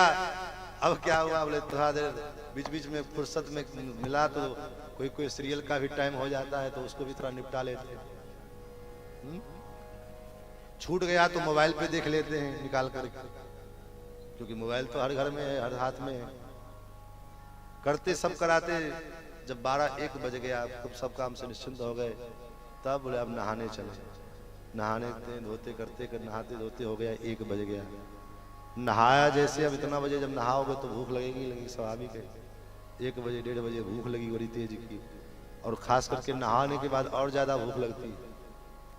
जैसे भूख लगी महाराज, नहाने के बाद भगवान के पास में गए, जल्दी जल्दी में फूल अक्षत लिया, फेंका भगवान के ऊपर में, जल्दी 2-4 मिश्री दाना और इलायची दाना सब लेकर के भगवान को लो, जल लो फूल लो, जान की फुर्सत दो। और उसके बाद चकाचक बढ़िया महाराज दाल फ्राई, मटर फ्राई, पता नहीं क्या क्या लेकर भगवान को भोग लगाने के लिए इलायची दाना, मिश्री दाना। भोग क्यों नहीं लगा रहे, भोग लगा के पाओ ना। तो क्या करें, वैसे भोग लगाए, क्यों, इसमें तो लहसुन का तड़का लगा। जब जानते हो कि भगवान को भोग लगाने योग्य नहीं है तो मत लगाइए। क्या ऐसा तो है नहीं कि लहसुन प्याज नहीं खाएंगे तो प्राण निकल जाएगा। हाँ, प्राण निकलने वाली बात होवे तो मैं कहता हूँ सुबह शाम दोपहर रात 24 घंटे खाओ, मुंह में रखे रहो लहसुन का वो लेकर। लेकिन अगर क्या लहसुन प्याज न खाए उससे हमारा प्राण निकल जाए, ऐसा तो मैंने आज तक नहीं सुना, किसी का प्राण नहीं निकला है। तो जिस वस्तु को भगवान के भोगने मजबूरी है, यात्रा में है, कहीं सफर में है, चाहे किसी अन्य के घर पे गए हैं, किसी कार्य फंक्शन में गए हैं, तो मैं रोकता नहीं, कोई दिक्कत नहीं। कोशिश करिए, नहीं होता है तो कोई बात नहीं, लेकिन कम से कम अपने घर में तो हम ना खावे, अपने रसोई में तो ना लेकर के आवे। वो चीज बनावे जो हम भगवान को भोग लगा पावे, और वही चीज हम पास होते। आप विश्वास नहीं करेंगे, आप करके देखिए, आप नित्य स्नान करके तब रसोई बनाना शुरू कीजिए, और बिना लहसुन प्याज का प्रसाद बनाना शुरू कीजिए, और भगवान को भोग लगाइए। महीना दिन की कौन के 15 दिन में आपके हृदय में और आपके परिवार में परिवर्तन आना दिखाई पड़ने लग जाए। जहाँ रोज अंतर कलह चलता है वहाँ कलह बंद हो जाए। लेकिन खाओगे महाराज आसुरी भोजन तो घर में महाराज कलह नहीं होगा तो क्या हो, कहीं कहीं तो उत्पन्न होगा, वो कहीं न कहीं तो अपना रंग दिखाएगा। क्योंकि शास्त्र कहते हैं आहार शुद्धो सत्य शुद्धि, सत्य शुद्धो ध्रुवास्मृति। मनुष्य के विचार पर में आहार का बड़ा महत्व होता है। हमारा विचार कैसा होगा इसके लिए आहार मायने रखता है, और आहार जब तक हमारा पवित्र। आज समाज में सबसे बड़ी समस्या क्या है, आज हमारा आहार बिगड़ गया है। आहार तो शुद्ध है नहीं, विचार शुद्ध करने चलते, विचार संगोष्ठी किया जाता है। बोले क्या विचार संगोष्ठी करने से क्या होगा, कुछ नहीं होने वाला। जब तक आहार पवित्र नहीं होगा आचार विचार पवित्र नहीं होगा, क्योंकि सबका मूल आहार है। महाराज भगवान की भक्ति में अनन्यता पूर्वक और दृढ़ता पूर्वक हम भगवान का भजन करें। क्योंकि मन में ये बात गांठ बांध लीजिए, क्यों अगर संकल्प ले लेंगे, मन में लक्ष्य बना लेंगे, क्योंकि आदमी जब कोई लक्ष्य बनाता है, आप जब यहाँ से लक्ष्य बना करके चलेंगे कि मुझे मुजफ्फरपुर जाना है, तभी मुजफ्फरपुर पहुँच पाएंगे। नहीं बनाएंगे लक्ष्य तो पता लगा यहाँ से कहीं और चले जाएंगे। पहले तो लक्ष्य निर्धारित करना पड़ेगा कि मुझे जाना कहाँ है, तब रास्ता बनते हैं और तब उसके बाद आदमी वहाँ पहुँच पाता है। ठीक उसी प्रकार से हमें अपने जीवन का लक्ष्य निर्धारित करना पड़ेगा। इसी मानव शरीर में, इसी शरीर से परमात्मा को, भगवान को प्राप्त कर लेना है। थोड़ा देर, थोड़ा सवेर, लेकिन करना इसी शरीर से है और समय भी बहुत कम है, इसलिए समय रहते हुए काम करना है। भगवान ने कहा, मैया ऐसे जो साधु हैं, ऐसे मदाश्रया कथा मृष्टा शृण्वन्ति कथयन्ति च तपंति विविधास्तापा नैतान मद्गत चेतसः, जो अनेक प्रकार के तापों को में तप करके और तब जो है महाराज भगवान की स्मृति में लगे रहते हैं, ऐसे जो साधु लोग हैं, ऐसे साधुओं के संग करने से निश्चित रूप से महाराज कल्याण हो। आज कल मैं कथा एक वीडियो देख रहा था, पूरी पीठाधीश्वर शंकराचार्य से एक पत्रकार ने पूछा, महाराज इतनी कथाएं हो रही हैं फिर भी लोगों के मन में परिवर्तन क्यों नहीं होता है? तो उन्होंने यही उत्तर दिया कि आज कथाएं तो खूब होती है, लेकिन जितना कथाएं कही जाती है वो कथाकार लोग कथा की बातों को अपने जीवन में कितना % फॉलो कर पाते। कहने के लिए तो बहुत कुछ कहते हैं, लेकिन अपने जीवन में उसका कितना %? साधु के आचरण से जो है समाज में परिवर्तन होता है। साधु केवल वाणी से केवल कहे, पर उपदेश कुशल बहुत रे। उपदेश देना तो बड़ा सरल है, लेकिन हम जितना मन से बोले ना 100%, ना 100%, कम से कम 2-4% भी अगर उसका हम पहले अपने जीवन में अनुकरण करें। लेकिन हम यहाँ से कहें कि ब्राह्मण को रोज संध्या वंदन करना चाहिए, लेकिन हम खुद ना करें तो कहना बेकार है। तो हमारी वाणी का क्या लाभ मिलेगा? आज जितने कथा प्रवचन करने वाले लोग हैं, लगभग 70% 75% लोग का यह हाल है कि महाराज वो संध्या और गायत्री उपासना तक नहीं करते। कथा में जाएंगे तो कथा का नियम जो व्यवस्था है उसमें रहेंगे, और कथा से उठेंगे तो फिर पेंट शर्ट पहन करके जो है होटलबाजी करेंगे और टोटलबाजी करेंगे। तो ऐसे कथा से कल्याण होने वाला नहीं है। कथा जो वही वाणी, हमारे पूज्य गुरुदेव भगवान, जब मैं कथा शुरू करना, हमारे कथा के प्रथम कथा के यजमान भी यहाँ विद्यमान है। मैया हमारी पहली यजमान है। 2013 की कथा, पहली बार कथा व्यास गद्दी पर बैठ करके मैंने इन्हीं को सुनाया था भागवत, और जबरदस्ती सुनाया। नहीं कैसे सुनोगे, सुनना पड़ेगा, क्योंकि माता पुत्र का जो वात्सल्य है तो बेटे का अधिकार होता है हट करना, तो सुनना पड़ेगा। सुनाएगा। यजमान जी हमारे बैठे, अब तो बूढ़े भी हो गई बेचारी, बहुत वृद्धा हो गई, अवस्था भी हो गया है। हम लोग जब 30 साल में उसे ऊपर जा रहे हैं तो 7-9 साल तक की कथा का हो गया। तो महाराज बचपन से बहुत से लोग ऐसे हमारे यहाँ हैं जो बहुत बाल्यकाल से हमको जानते हैं। 12-13 साल 14 साल की अवस्था से लोग जानते हैं। और मेरा स्वभाव रहता है, मेरा सिद्धांत है, साधु कौन है? जिसके वाणी में, जिसके करनी में और जिसके व्यवहार में सब एक हो। मनस्सेकम वचस्सेकम कर्मण्येकम महात्मनाम मनस्सन्निध वचस्सन्निध कर्मण्य निद्रात्मनाम। जो मन में है वही वाणी में होवे, और जो वाणी में है वही व्यवहार में भी होवे। ये गुण हमारे पूज्य महाराज जी ने हम लोगों को सिखाया। हमारे पूज्य महाराज श्री जो मन में रहता था वही वाणी में, किसी से कोई द्वेष नहीं, किसी से कोई ईर्ष्या नहीं। उनके सन्निधि में दास को रहने का अवसर प्राप्त होगा। और सौभाग्य कितना, हमारे नाम तो नहीं मालूम है, जिनके घर में मैं रहता हूँ, पूछ रहे थे कि आपका जन्मभूमि कहाँ है। मैंने पहले कह दिया भाई साधु से कोई जन्मभूमि नहीं पूछना चाहिए, लेकिन मेरा सौभाग्य है कि मेरा जन्म इसी मिथिलांचल में हुआ।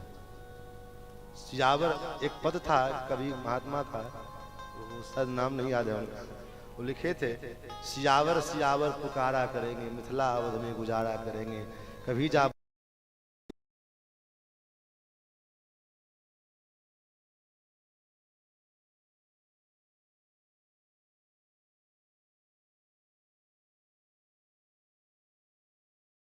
आनंद सुत का सखा, कुछ इधर भी रहा कुछ इधर भी रहा।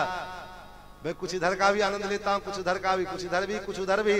लोगों ने कहा इधर उधर के चक्कर में पड़ोगे तो कहीं के नहीं रहोगे, इसलिए कि कहीं एक तरफ रहो, या तो इधर रहो चाहे उधर रहो, या तो रघुनाथ जी के साथ रहो चाहे यदुनाथ जी के साथ रहो। बिंदु जी कहते नहीं नहीं, हम दोनों का आनंद लेते हैं। दास रघुनाथ का, नंद सुत का सखा, कुछ इधर भी रहा कुछ उधर भी रहा। तो लोगों ने कमेंट किया, पंते में कहा कुछ लोग हैं दुनिया में ऐसे जो ना इधर के रहे ना उधर के रहे, बिंदु दोनों तरफ ले रहा है मजा, कुछ इधर भी रहा कुछ उधर भी रहा। तो हम तो भी दोनों तरह का मजा लेते हैं महाराज, अवध का भी मजा मिल जाता है और मिथिला का भी मजा मिल जाता है। तो महाराज मैं निवेदन कर रहा था कि ऐसे जो वक्ता हैं, ऐसे जो व्यास हैं, ऐसे वाणी से जो है कल्याण होगा। कुछ गुरुदेव जब मैं कथा करना शुरुआत किया, स्वामी जी ने कहा देखो जब यहाँ से बोलोगे ना तो यहाँ तक जाएगी बात और इधर से निकल जाएगी, लेकिन जब यहाँ से बोलोगे, हृदय से बोलोगे तो बात कान तक जाएगी भी और फिर सामने वाले श्रोता के हृदय तक पहुंचेगी। कथा हृदय से होनी चाहिए, वाणी से रट करके कथा कहना। हमारे संत गोपालाचार्य स्वामी जी महाराज अयोध्यानाथ मंदिर के ऐसे अद्भुत अद्भुत कथाएं कहते थे जो न किसी रामायण में मिलता था न भागवत में मिलता था। हम लोग पूछे मैं स्वामी जी ये कथा किस पुराण में है, किस ग्रंथ में है? स्वामी जी कहे ये हमारे हृदय पुराण में है। ठाकुर जी हृदय में जैसी लीला कर देते हैं वैसा मैं बोल देता हूं, मैं किसी किताब से नहीं बोलता हूं। तो महाराज ऐसे संतों के जब संग करेंगे तब जीवन में परिवर्तन आएगा। और भगवान कपिल कहते हैं मैया ऐसे संतों के संग करने से ही जीवन में मन में परिवर्तन होगा और हमारा मन भगवान के चरणों से जुड़ेगा। और जब मन भगवान के चरणों से जुड़ेगा तभी जीव का कल्याण होगा। नहीं तो भगवान से अलग होकर के सूर्य और चंद्रमा जब भगवान से अलग हो गए तो आज तक चक्कर लगा रहे हैं महाराज। गंगा जी भगवान के चरण से अलग हुई तो आज तक निरंतर धारा बह रही है। सूर्य भगवान से अलग हुए तो आज तक चक्कर लगा रहे हैं। चंद्रमा अलग हुए तो आज तक चक्कर लगा रहे हैं। तो भगवान से अलग होने पर जब सूर्य चंद्रमा को चक्कर लगाना पड़ सकता है तो हम आप किस खेत की मूली है महाराज। भगवान से अलग होकर के हम चाहे सुखी होना तो संभव नहीं है। इसलिए भगवान से जुड़ करके रहना, और भगवान से जुड़ने के लिए पहले माध्यम चाहिए। तो माध्यम कौन होंगे? बोले आचार्य, किसी न किसी को गुरु बनाना पड़ेगा। किसी संत को, किसी ब्राह्मण आचार्य को गुरु बनाना पड़ेगा। और उन गुरु के मार्गदर्शन में जब हम भगवान से जुड़ने के लिए उद्यत होंगे, क्योंकि बिना गुरु के भगवान भी अपना स्थान नहीं देते हैं। भगवान का स्वभाव है दत्ते रंगी निजमपि पदम देशिकादेश कांक्षी। आचार्य कहते हैं भगवान भी अपना पद दे देते हैं। कब? जब कोई गुरु उस जीवात्मा के लिए पुरस्कार करता है तब। तो गुरु चाहिए। लोग कहते हैं महाराज हम गुरु जी तो चाहते हैं कि गुरु बनावे, लेकिन हमको हमारे लायक कोई गुरु जी नहीं मिलते। ये बड़ी विडंबना है। हमारे लायक, हमारे मन के लायक कोई गुरु जी मिलवे नहीं देते। तो आप विचार करिए, आपके लायक जब गुरु होंगे तो आप कितने लायक हैं, हम कितने लायक हैं? हम तो नालायक हैं। और जब हमारी बुद्धि ये निर्णय करेगी कि ये गुरु बनने लायक हैं तो गुरु जी कितने बड़े नालायक होंगे। इसलिए गुरु बुद्धि के बल से नहीं मिलता है। आप भगवान के मार्ग पर में चलने के लिए तैयार हो जाओ, गुरु भगवान भेजते हैं और गुरु के रूप में स्वयं भगवान आते हैं शिष्य के मार्ग का प्रदर्शन करने के लिए। नारद जी जब ध्रुव जी महाराज भगवान के मार्ग पर में भजन करने के लिए चले तो नारद जी, ध्रुव जी को पता भी नहीं था कि गुरु जी क्या होते हैं, लेकिन भगवान ने नारद जी को भेजा कि जाओ गुरु मेरे ध्रुव का मार्गदर्शन करो ताकि वो मेरे पास तक आ सके। तो गुरु को भगवान भेजते हैं। आप मन तो बनाइए कि मुझे भगवान के मार्ग पर चलना है, लेकिन मीडिया, सोशल मीडिया और फेसबुक मीडिया पर में सर्च मार करके तब गुरु जी को खोजोगे तो फिर वही वाले गुरु जी मिलेंगे। कैसे गुरु जी? बोले दम मारो दम मिट जाएगा। हमारे उनको महाराज स्वामी जी कहते लोग जो है बाहरी आडंबर देख करके गुरु जी चुनते हैं कि बाहरी आडंबर कितना है। सोशल मीडिया पे कितने फैन फॉलोवर है, पूरे देश में कितने लोग इनको जानते हैं, कितना करोड़ की संपत्ति है, तब जो है ऐसे लोगों को खोज करके गुरु बनाए। ऐसे गुरु बनाओगे तो महाराज ठगे जाओगे। ऐसे गुरु न जाने कितने जेल में बंद हैं। तो महाराज ऐसे संत के सन्निधि में जाकर के हेम्ब भगवान की चरणों में अपने मन को उनके द्वारा, सत्संग के द्वारा, उनकी द्वारा वाणी को सुन करके और उनकी वाणी का आश्रय लेकर के जब जीव मन को भगवान के चरणों में लगाता है तब एतावानेव लोकेस्मिन् पुंसां श्रेयसोदय तीव्रेण भक्ति योगेन मनो मय्यर्पितस्थिरम्। अब तीव्र भक्ति योग के द्वारा उसका मन मेरे में स्थिर हो पाता है। अब भगवान कहते हैं हेम्ब, मैं आपको तत्वों का लक्षण बताता हूं। तत्वों के लक्षण 24 तत्वों का वर्णन करके सुनाया। 5 ज्ञानेंद्रिय, 5 कर्मेंद्रिय, 5 महाभूत, पृथ्वी जल तेज वायु आकाश, 5 तन्मात्राएं, रूप रस गंध स्पर्श शब्द और मन बुद्धि चित्त अहंकार, और 25वां तत्व प्रकृति। इन 25 तत्वों को मिलाकर के ही सृष्टि का विस्तार भगवान करते हैं। उसके बाद भगवान अष्टांग योग का वर्णन करके सुनाया। 8 प्रकार के योगों के विषय में शास्त्रों में कहे गए। उनमें यम नियम आसन प्राणायाम प्रत्याहार धारणा ध्यान समाधि। आज बड़ी विडंबना है, लोग ध्यान समाधि में जाते हैं खूब, लेकिन आज के कलिकाल में योग संभव नहीं है। क्यों संभव नहीं है? क्योंकि योग के इतने कड़े नियम हैं। इस नियम का प्रथम स्टेप, योग का जो फर्स्ट स्टेप है, प्रथम सोपान है, उसी को पार कर पाना मुश्किल है। क्या नियम है? बोले पहला नियम है यम। और उस यम के कितने ने भेद हैं? क्या भेद हैं? अहिंसा सत्यमस्तेय, अहिंसा सत्य आस्तेय, ये सब यम के भेद हैं। पहला स्टेप, और उस पहला में जो उसका प्रभेद है, पहला योग के पहले भेद के प्रभेद है अहिंसा। अब अहिंसा कैसी होवे? हमारा हम मन से, वाणी से कौन कहे, हम मन से भी किसी की हिंसा ना, मन से भी हमने किसी के बारे में अगर सोच लिया ये हम उसको मार डालेंगे, वो हिंसा हो गई। अब बताओ, अब संभव है? आज के कलिकाल में, आज के इस परिवेश में ये संभव हो सकता है कि हम किसी को मन से भी ऐसा ना सोचे?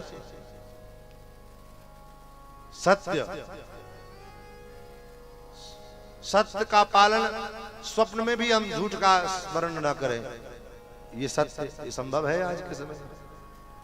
यहाँ तो झूठे ही लेना, झूठे ही देना। 4 वर्ण है भगवान, मैंने कहा था गीता में भगवान ने 4 ही वर्ण बनाए। चातुर्वर्ण्यम मया सृष्टम गुण कर्म विभाग से। सबका कार्य क्षेत्र अलग अलग है।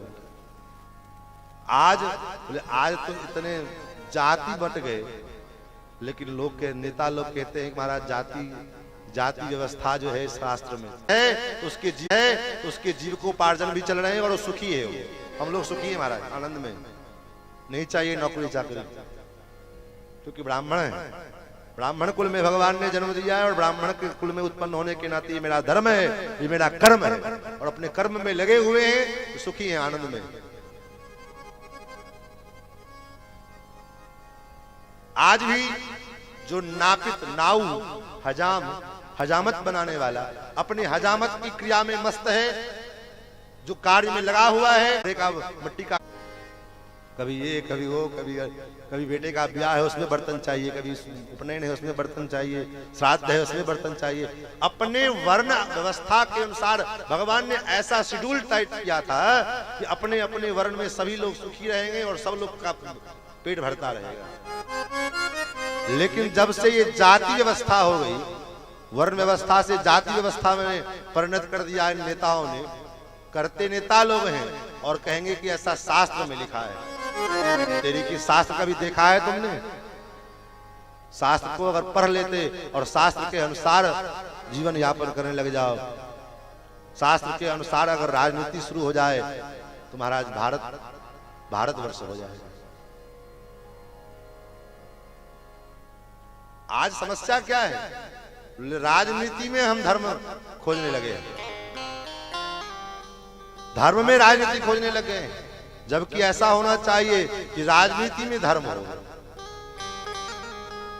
होना चाहिए कि राजनीति में धर्म होवे, लेकिन हम धर्म में राजनीति खोजने लग जाते हैं और उस चक्कर में पता नहीं क्या क्या बोल देते हैं। समस्या यह है कि राजनीति के चक्कर में अपने बाप को बाप कहने में भी शर्म लगने लग जाती है, पता ही नहीं चलता कि ये है क्या।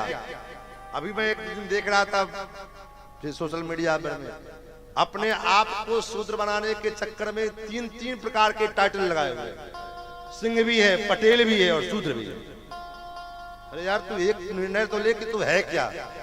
तू सिंह है कि यादव है कि पटेल है? भाई राजनीति की का स्तर इतना नीचा होता है। हालांकि मुझे राजनीतिक की चर्चा यहाँ करने की आवश्यकता मुझे नहीं है, लेकिन हृदय विदीर्ण हो जाता है जब धर्म के मार्ग, धर्म के ऊपर में जब कोई बात और वो भी राजनीतिक लोग करने लग जाते हैं। धर्म के मार्ग में जब राजनीतिक लोग हस्तक्षेप करने लग जाते हैं, तब महाराज संत महात्माओं के हृदय में भी वेदना होती है। तब वो भी महाराज जो कभी बोलने वाले ना हो, वो भी उनको भी बोलना पड़ता है। और वर्तमान परिस्थिति वही है महाराज। स्वधर्माचरणम सत्या, भगवान कपिल कहते हैं स्वधर्म में। इसलिए भगवान ने गीता में अर्जुन से भी कहा, तुम क्षत्रिय कुल में उत्पन्न हुए हो, तुम्हारा धर्म है युद्ध के लिए तुम्हारे सामने कोई भी चुनौती दे, उस चुनौती को स्वीकार कर। स्वधर्मे निधनम श्रेयः परधर्मो भयावह। अपने धर्म का पालन करते हुए मर जाना श्रेयस्कर है, लेकिन दूसरे के धर्म को पालन करना ये अपयश का कारण। तो स्वधर्माचरणम सत्या विधर्माच निवर्तनम, दूसरे के धर्म का त्याग करना चाहिए। और दैवालब्धेन संतोष आत्मविचरणार्चनम, और भगवान जिस परिस्थिति में है, जैसे रखे हैं, जिस अवस्था में रखे हैं, जैसे रखे राम जी रहना चाहिए। सीताराम सीताराम कहना चाहिए हर अवस्था में संतोष पूर्वक, क्योंकि जब तक संतोष नहीं होगा तब तक लाख करोड़ के करोड़ आपके पास मिल जाएंगे, फिर भी आप सुखी नहीं हो पाओगे। और अगर संतोष है तो 5,000 मिल रहा है, 10,000 मिल रहा है, 20,000 मिल रहा है, फिर भी आप सुखी हैं। महाराज ग्राम्य धर्म निवृत्तिश्च मोक्ष धर्म रतिस्तथा, ग्राम्य धर्म का त्याग करके और मोक्ष धर्म में प्रेरित होना चाहिए, प्रवृत्त होना चाहिए। ग्राम्य धर्म क्या है? गांव के समाज के जो आपस में जो धर्म है, इन धर्म से उठ करके बाहर निकलिए। जब तक बाहर नहीं निकलेंगे तब तक बात नहीं बनेगी। हम उसी में अटके रहे, हमारी सुई वहीं अटकी रहती है। अरे उसने मुझे ये कह दिया, मुझे कहा, तो इनसे बाहर निकलिए, ग्राम्य धर्म से निवृत्त होइए और मोक्ष धर्म रतिस्तथा। मोक्ष धर्म क्या है? बोले भगवान की प्राप्ति के लिए प्रयत्न करना, यही मोक्ष धर्म है। भगवान के लिए चरणों में रति होना, यही मोक्ष धर्म है। उसमें हमारी प्रवृत्ति होवे। मितमेध्यादनम सस्तुत विभक्त क्षेम सेवनम, हमारा आहार पवित्र होवे और सीमित होवे, पवित्र होवे और सीमित होवे। क्योंकि जब तक आहार सीमित नहीं होगा तब तक काम नहीं बनेगा। ये नहीं कि चलो जब मन करे, जय बार मन करे तितना बार जो आया डालते जाओ अंदर, चमड़े की थैली जितने डालो उतने फैली, जितने खाओ उतने, तो वो शरीर के लिए भी नुकसानदायक होगा और हमारे मन के लिए भी नुकसानदायक। मितमेध्यादनम सस्वत विभक्त क्षेम सेवनम अहिंसा सत्यमस्तेयम यावदर्थ परिग्रह। और उसके बाद समस्त जीवों पर में दया पूर्वक जीवन यापन करते हुए, सब जीव भगवान के हैं और हम भगवान के हैं, भगवान हमारे हैं और ये सारे जीव भगवान के हैं, सब में भगवान है। इसलिए हमारे किसी भी प्रकार वाणी से या व्यवहार से या क्रिया से किसी को तकलीफ नहीं होना चाहिए, कष्ट नहीं होना चाहिए। ये मन में जिस दिन बैठ जाएगा तुम्हारा सब झंझट सब समाप्त हो जाएगा, कोई आपका शत्रु भी नहीं रहेगा। और महाराज फिर आप देखिए अपने अंतःकरण में कि आप कितने शांत हो जाते, कितने सुख मिलता है महाराज। उसके बाद भगवान के स्वरूप का ध्यान बताया कि भगवान के स्वरूप का ध्यान कैसे होना चाहिए। मंदिरों में हम भगवान के जाएं तो पहले जाकर के हम करते क्या है, जब मंदिरों में भगवान के जाते हैं तो जाते हैं सबसे पहला काम क्या करते हैं, आंख बंद करके और भगवान के सामने खड़े हो जाते हैं और पता नहीं क्या क्या स्तुति बोलने लग जाते हैं। नहीं करना चाहिए, एक बात सावधानी बरतनी है। दूसरी बात, लोग जाते हैं तो सबसे बड़ी समस्या रहती है चप्पल जूते की मंदिरों में, तो लोग क्या करते हैं चप्पल पे खड़े हो जाएंगे और उसी के ऊपर में खड़े होकर के भगवान को प्रणाम करेंगे। ये भी नहीं करना चाहिए। अब समस्या ये है कि चप्पल कर खोल करके रखते भी हैं तो एक टेंशन बना होता है। कैसा टेंशन, आप कभी गौर करेंगे, अब तो खैर बिहार में बंद है, लेकिन आपने कभी ऐसा नहीं सुना होगा कि किसी शराब की दुकान पर से किसी का चप्पल चोरी हो गया हो? आज तक नहीं सुनने को मिला होगा। शराब की दुकान पर में चप्पल का चोरी हो गया होगा, नहीं सुना होगा, लेकिन ये कहते हुए अक्सर लोगों को सुना होगा, महाराज क्या करें, कथा में गए चप्पल ही गायब हो गए, जूते ही गायब हो गए। और विडंबना क्या है, चप्पल लोग कहते महाराज क्या करें, धोखे से पहन के चले आए। धोखा से नहीं जाता है, जानबूझ के जाता है। क्यों? आपको धोखा हो सकता है लेकिन उस चप्पल को धोखा नहीं होता है। आप अगर किसी का चप्पल पैर में डालोगे तो चप्पल ही बता देगा कि हम तुम्हारे नहीं, हम तुम्हारे नहीं है, तुम जबरदस्ती मुझको लेकर के जा रहे हो। तो आदमी ढीठ हो कहता कोई बात नहीं, हमारे हो चाहे ना हो, हम तो तुमको लेकर के जाए। तो आदमी जब जाता है तो महाराज मंदिर में सबसे बड़ी समस्या तो करे क्या, तो जहां भगवान का दर्शन करने गया तो पैर के नीचे रख ही नहीं सकता, रखे कहां, तो ऐसी जगह चप्पल जूता रखता है जहां पर हमें भगवान का भी दर्शन होवे और चप्पल जूते का भी सामने में रखेंगे चाहे बगल में रखेंगे। और जब भगवान का दर्शन करना होगा तो दर्शन करते समय स्तुति करेंगे, त्वमेव माता च पिता त्वमेव त्वमेव बंधो च सखा त्वमेव। आधी स्तुति पूरी हुई तब तक याद आया कि चप्पल तो कोई नहीं लेकर के गए। अब चप्पल, स्तुति तो चल रही है, स्तुति थोड़ी बंद हुआ है, स्तुति चल रही है और चप्पल की ओर घूम करके मंत्र चल रहा है, त्वमेव विद्या द्रविणम त्वमेव त्वमेव सर्वं मम देव देव। ये चोरी नहीं चलेगा।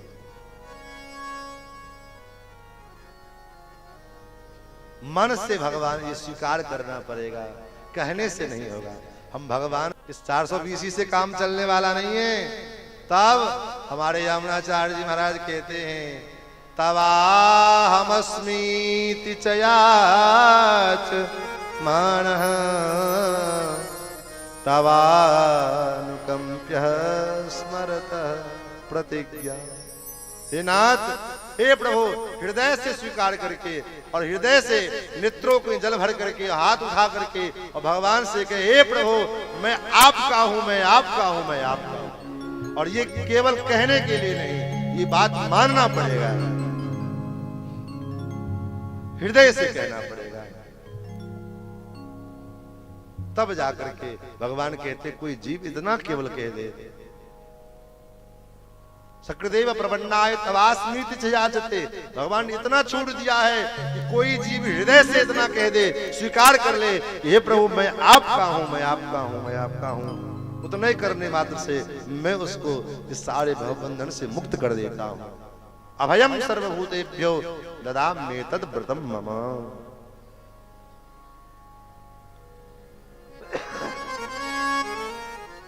भगवान के आचार्य तो कहते हैं हमारे यहाँ वैष्णव आचार्य लोग कि भगवान के पास में तो जाकर के कहना पड़ेगा कि प्रभु मैं आपका हूं, लेकिन हमारी ठाकुर ठाकुरानी, हमारी श्री किशोरी जी, हमारी श्री सीता जी, हमारी माता लक्ष्मी, लक्ष्मी जी के पास में कहना नहीं पड़ता है कि मैं आपका हूं। श्री किशोरी जी के पास में जाकर कहना नहीं पड़ता है कि मैं आपका हूं।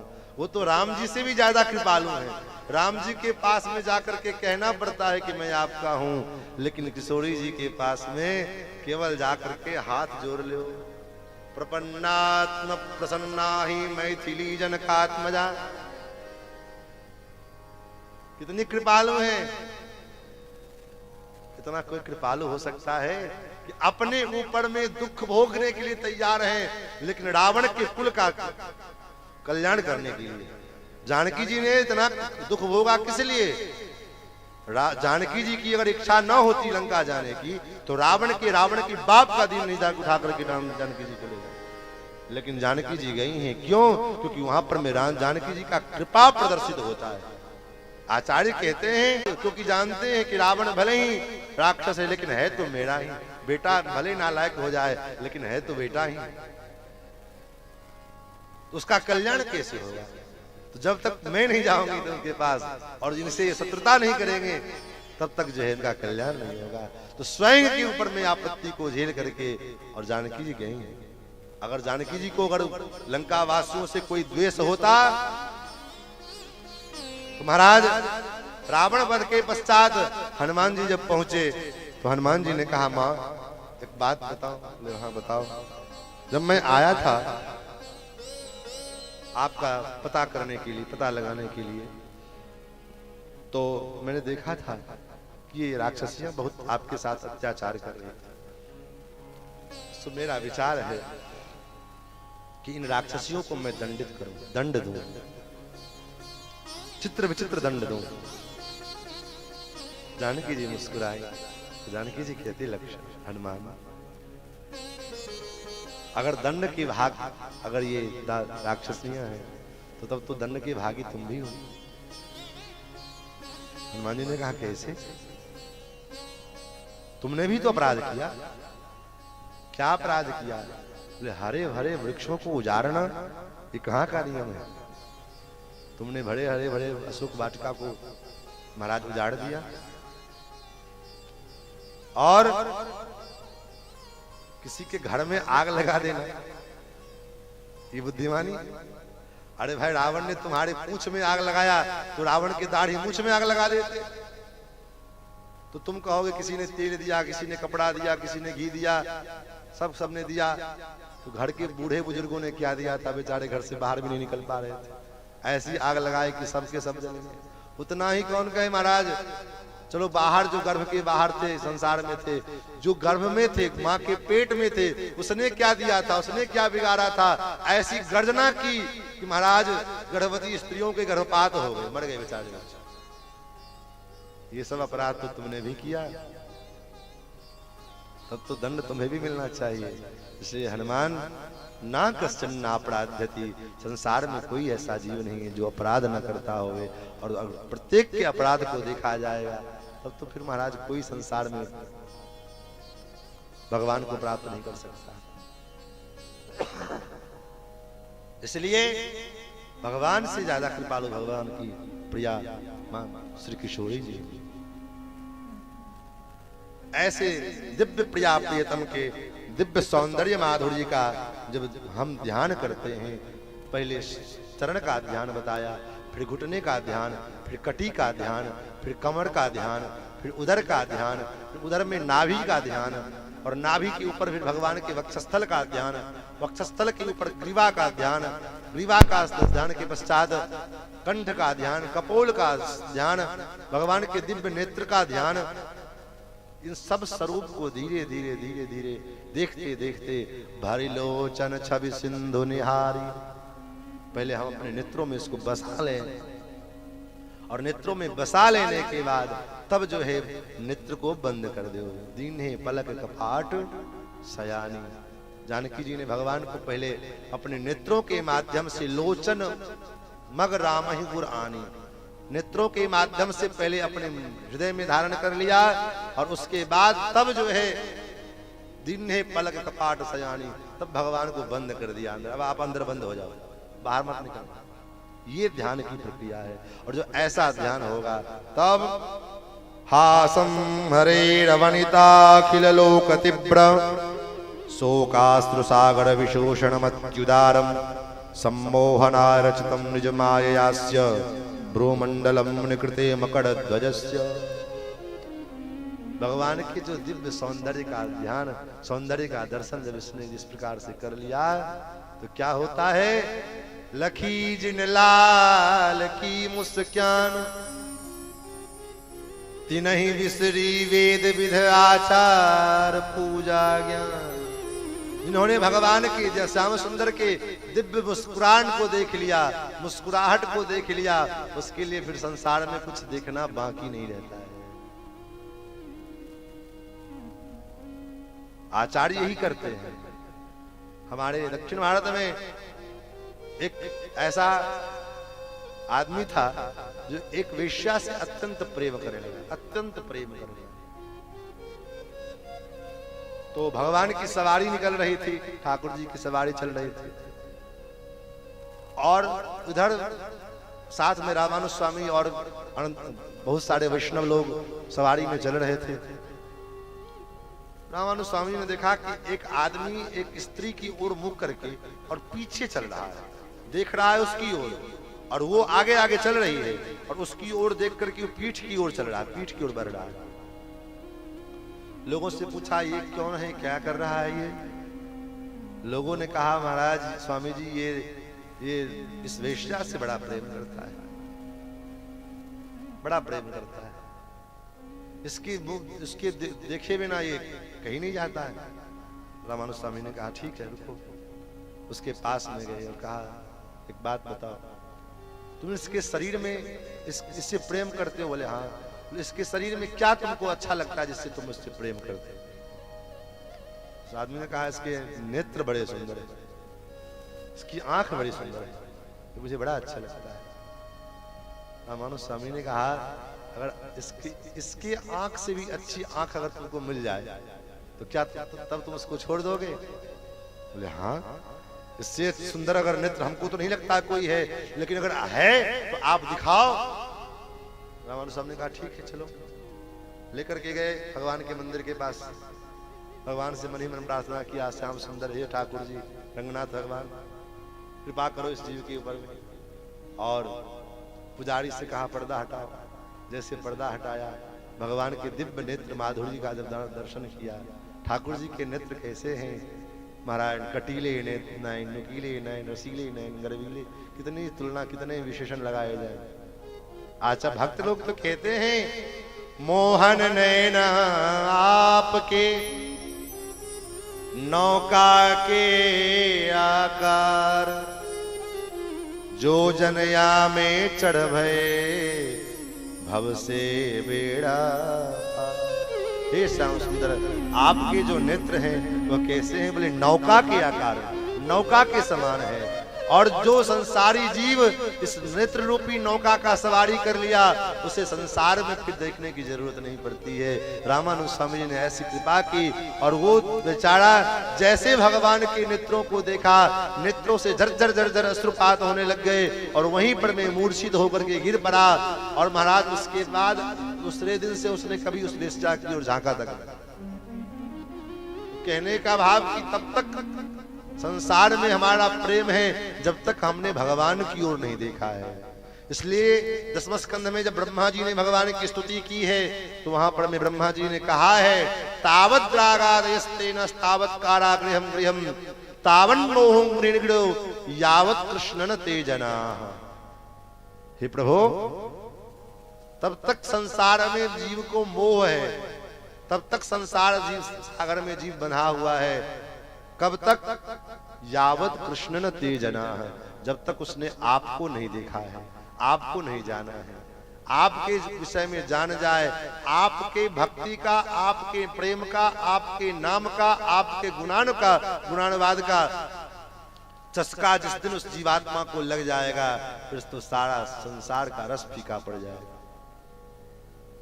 वो तब तक नहीं हुआ है जब तक हमारे हृदय में वो कृष्ण रस की प्राप्ति नहीं हुई है, भगवत रस की प्राप्ति नहीं हुई। फिर तो माता देवहूति को भगवान कपिल ने बहुत सारे उपाख्यान, क्या करें, कितना सुनावे, कितना छोड़े, तो समझ नहीं आता है। एक एक प्रसंग, एक एक स्तुति, एक श्लोक महाराज भागवत जी के बड़े अद्भुत अद्भुत हैं, लेकिन क्या करें महाराज। कर्म देव अपने कर्म के प्रभाव से देह के में जो आसक्त रहने वाले जीव हैं, उनकी क्या दशा होती है, इसका वर्णन करके सुनाया है। और उसके बाद जब वह जीवात्मा पुनः अपने माँ की कोख में आते हैं तो उसका क्या दशा होता है, यहाँ पूरा विज्ञान है महाराज। भागवत जी में कोई ऐसा विषय नहीं है जो वर्णन नहीं है। विज्ञान भी है, भूगोल खगोल भी है, इतिहास भी, कोई ऐसा जो आज का विज्ञान जिस बात को अनेक प्रकार के शोध करने के बाद, अल्ट्रासाउंड करने के बाद, ये करने के बाद, वो करने के बाद जो बताता है, वो बात गर्भ की, वो भी 3 महीने बाद पता लगता है, 2 महीने बाद पता लगता है। वो बात यहाँ पर में वेद व्यास जी ने गर्भ की प्रथम रात्रि में गर्भ में जीवात्मा की क्या अवस्था होती है वो बता दी। कललम त्वेकरात्रेण पंचरात्रेण बुद्बुदम दशाहेन करकंधोपि षण्डं वारुतः परम। गर्भ की प्रथम रात्रि में कलल के समान वो जीवात्मा अपनी मां के गर्भ में, और 5 रात्रि में 5वें दिन बुदबुदे के समान, पानी में जो बुदबुदा होता है। 10वें रात्रि में बेड़ के फल के समान, दशाहेन तु करकंधो, और मासेन तु शिरोद्वाभ्याम, मास भर में सिर उत्पन्न हो जाते हैं। और नखलोमास्त चरमाणि लिंग छिद्रोद्धवस्त्र भी, नख लोम चरम और चिन्ह जो है, पुरुष और स्त्री का जो चिन्ह है, वह चिन्ह ये 3रे महीने में उत्पन्न हो जाता है। और चतुर्भिर्धातव सप्त, 4थे महीने में 7 धातुएं उत्पन्न हो जाती हैं। और 5वें महीने में उसको भूख प्यास लगने लगती है। 6वें महीने में छठवें जरायुनाम गीता कुक्षो ब्राह्मण दक्षिणे, 6वें महीने में माँ के दक्षिण कोख में आकर के वह जीव स्थापित हो जाता है। और उसके बाद फिर उस दिन से माता के द्वारा जो भी वस्तु उसको प्राप्त होती है, उसके द्वारा वो पालित पोषित होता है। 7वें महीने बीते, 8वां महीना बीता, धीरे धीरे उसको बड़ा पीड़ा होता है। समय बीतता जाता है, उसकी पीड़ा बढ़ते जाते हैं, बड़ा कष्ट होता है, गर्भ में बड़ा दुखी होता है। तब आकर के भगवान से प्रार्थना करने लगता है, हे नाथ, अब इस चक्र से बाहर निकालो, क्योंकि इस चक्र में रहते रहते मैं अब थक गया हूं, इससे अब बाहर निकाल दोगे तो हे नाथ, जिस कर्म के कारण मैं इस गर्भ में आया हूं, मैं आपको वचन देता हूं कि अब आज इस जन्म के बाद मेरा दूसरा जन्म नहीं होगा। संसार में जाकर के मैं आपका इतना भजन करूंगा, इतना भजन करूंगा कि महाराज आपको शिकायत का मौका नहीं मिलेगा। अब जग जाय भजो चक्रपाणी, हे चक्रपाणी, आप मुझे इस चक्र से बाहर निकालो, इस गर्भ से बाहर निकालो, संसार में जाकर के मैं आपका भजन करूंगा। लेकिन जैसे ही भगवान उसको गर्भ से, भगवान विचार करते हैं ये जाकर के बाद में कहीं मुकर न जाए, तो भगवान बॉन्ड पेपर पर में साइन कर देते, मोहर मार देते। होता है ना, किसी से आप एग्रीमेंट करते हो तो एग्रीमेंट पर में मोहर लगाया जाता है, साइन, कंपनी मोहर मारती है, साइन करती है। भगवान के साथ जो एग्रीमेंट किया हमने, भगवान भी मोहर लगा देते हैं। बोले क्या मोहर लगा देते हैं? बोले गर्भ में ही भगवान एक बार शंख चक्र अंकित कर देते हैं। गर्भ में ही एक बार शंख चक्र अंकन हो गया हमारा। कैसे हो गया? कैसे मान ले महाराज? बोले प्रत्यक्षम किम प्रमाणम, अपने हाथ में देख लो। हाथ के अग्रभाग में, उंगली के आगे भाग में आप जब गौर से देखेंगे तो महाराज बड़े गौर से देखने पर पता चलेगा, किसी में चक्र बना हुआ है, किसी में शंख बना हुआ है, किसी किसी में 5-10 उंगलियों में चक्र ही रहता है, तो किसी किसी के शंख ही रहता है, किसी किसी में दोनों रहता है, लेकिन रहता जरूर है। ये भगवान ने ये मोहर मार दिया कि देखो इसी हाथ से संसार में तुम कार्य करोगे, इसलिए संसार में जाना तो तुमने कोई मोहर हमने बना के भेजा, ये भूल मत जाना। इसलिए कहा आचार्यों ने कि गर्भ में से बाहर आकर के एक बार तो गर्भ में ही शंख चक्र लग गया, लेकिन एक लोक की मर्यादा के लिए, इस मृत्यु लोक की मर्यादा के पालन के लिए जब तक आचार्य के द्वारा संग चक्र लेकर के पंच संस्कार पूर्वक शरणागति करके भगवान के शरण में नहीं जाओगे, तब तक कल्याण नहीं है। चाहे कोई भी वैष्णव हो गए, वैष्णव हो तो शंख चक्र, चाहे किसी संप्रदाय का हो, सबको शंख चक्र की जरूरत पड़ती है। मंत्र आप कोई भी ले लो, इसलिए चारों संप्रदाय के सिंबल में महाराज शंख चक्र होता है। अब तो कोई और संप्रदाय वाले नहीं देते हैं, लेकिन हमारे आचार्य संप्रदाय में, रामानुज संप्रदाय में आज भी ये विधान है कि बिना शंख चक्र लगाए इच्छा नहीं होती, बिना शंख चक्र की गति नहीं हो सकती। जब साक्षात जो भगवान के नित्य जीवात्मा जय और विजय हैं, और जय विजय को भी जब मृत्यु लोक पर में आना पड़ा, जय विजय भी सनकादिकों के श्राप के कारण मृत्यु लोक पर में आए, 3 बार जन्म लिया, तो एक बार हिरण्याक्ष हिरण्यकश्यप के रूप में भगवान ने ऐसे ही मार दिया खेल खेल में, एक को नाखून से मारा, एक को हाथ से मुक्के से मारा। फिर वो रावण कुंभकर्ण बने, भगवान ने धनुष बाण से मारा, लेकिन चक्र से नहीं मारा। लेकिन जब तीसरा अवतार शिशुपाल दंत वक्र के रूप में हुए, तब भगवान ने सुदर्शन चक्र से मारा है। क्यों? क्योंकि अगर पहले 2 जन्म में सुदर्शन चक्र से मार देते तो उसी जन्म में उनका उद्धार हो जाता। भगवान ने देखा नहीं, सुदर्शन चक्र तो महाराज अंतिम का इस व्यवस्था है, तो असली अंतिम में सुदर्शन चक्र का स्पर्श कराया, और स्पर्श प्राप्त होते ही उस जीवात्मा का उद्धार हो गया। तो बिना शंख चक्र के जीव का गति संभव नहीं है। इसलिए महाराज पंच संस्कार पूर्वक हम भगवान की शरणागति करते हैं, और करना चाहिए। किसी भी परंपरा में हो, आपने अभी तक नहीं लिया है तो अभी कोई बात नहीं है। दीक्षा वही रहे, मंत्र वही रहे, वैष्णव मंत्र सब एक हैं, राम कृष्ण नारायण सबके मंत्र एक हैं, लेकिन शंख चक्र तो सबको लगना चाहिए। पुरुष हो स्त्री हो सबकी बराबरी है। महाराज भगवान जीवात्मा ने जब स्तुति किया, भगवान ने कहा ठीक है, बाहर भेज दिया। और जब बाहर भेजा तो क्या हुआ? बोले गर्भ के बाहर आते ही भगवान के द्वारा किए गए प्रॉमिस को हम भूल गए, वादा तोड़ दिया, वादा खिलाफी कर दिया। क्या वादा खिलाफी किया? बोले आए थे हरि भजन को, होठन लगे कपास। भगवान से कह करके आए थे कि भजन करेंगे। एक आदमी महात्मा थे महाराज, एक महात्मा बड़े भजनानंदी महात्मा थे, साधु थे। एक पीपल के पेड़ के नीचे महाराज खूब भजन करते, खूब भजन करें, और उनके पास न रहने का घर, न कुटिया, कुटिया तक भी नहीं बनाया। पेड़ के नीचे न रहे, जो कुछ खाने को मिल जाए वो खा ले, वहीं सो जाए। किसी बाबू साहब को, किसी सेठ को महाराज इच्छा जगी, महाराज महात्मा है, इनको कुछ रहने का व्यवस्था बन जाए। सो महात्मा के पास गए, बाबा मेरी आप में बड़ी श्रद्धा है, मैं आपको गुरु भाव से देखता हूँ, तो आप ऐसे पीपल के पेड़ के नीचे सो जाते हो, मुझे अच्छा नहीं लगता है। सो महाराज मेरी इच्छा है कि मैं यहाँ पर मैं एक आश्रम छोटा सा बना दूं, आपको कुछ करने की जरूरत नहीं, सब व्यवस्था मैं करूंगा। उस आश्रम में भोग राग ठाकुर सेवा सब सेवा व्यवस्था मैं करूंगा, आप आराम से निश्चिंत से यहाँ पर मैं रह करके भजन करो। महात्मा ने कहा ठीक है, हमको क्या करना है, जो तुमको करना करो, हमसे कोई लेना देना नहीं। ठीक है, महाराज आश्रम बनने की अनुमति मिल गई तो आश्रम बनने का काम शुरू हुआ। तो आश्रम बनने के लिए तो ईटा पत्थर चाहिए, सब व्यवस्था चाहिए। उस जमाने में ट्रैक्टर ट्राली तो थी नहीं महाराज की, लोग चाहे ट्रक पर में लदवा करके चले आवे, गधे पर में माल ढोया जाता था। तो महाराज अब गधे से माल ढुलाई शुरू हुई। दिन भर में 10-20 गधा माल लेकर के आवे, राजमिस्त्री काम शुरू किया।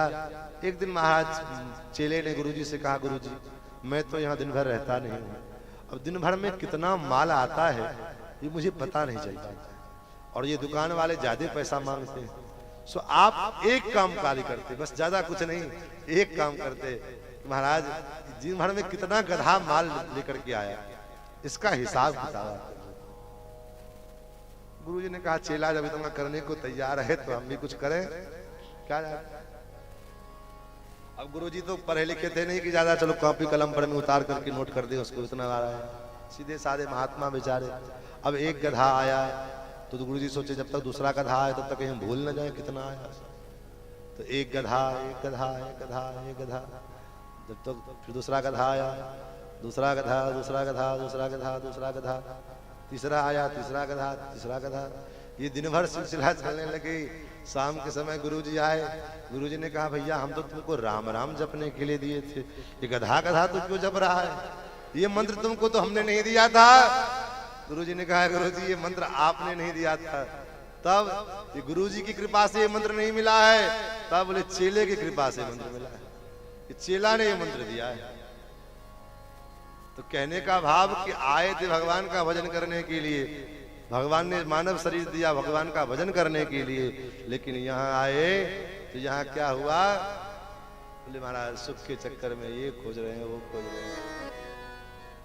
बेटा से सुख खोजते हैं, बहू से कुछ सुख खोजते हैं, सोचते बेटा का विवाह कर देंगे तो सुखी हो जाएंगे, बेटे को नौकरी हो जाएगी तो सुखी हो जाएंगे। लेकिन हमारे प्रातः स्मरणीय परम श्रद्धेय स्वामी श्री राजेश्वरानंद जी महाराज का एक बड़ा सुंदर भाव है।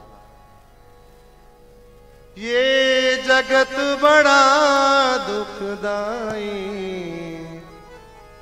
सुख की आस तजो मेरे भाई, सुख की आस तजो मेरे भाई, सुख की आस तजो मेरे भाई। ये जगत बड़ा दुखदाई, ये जगत बड़ा दुखदाई, सुख की आस तजो मेरे भाई, सुख की आस तजो मेरे भाई।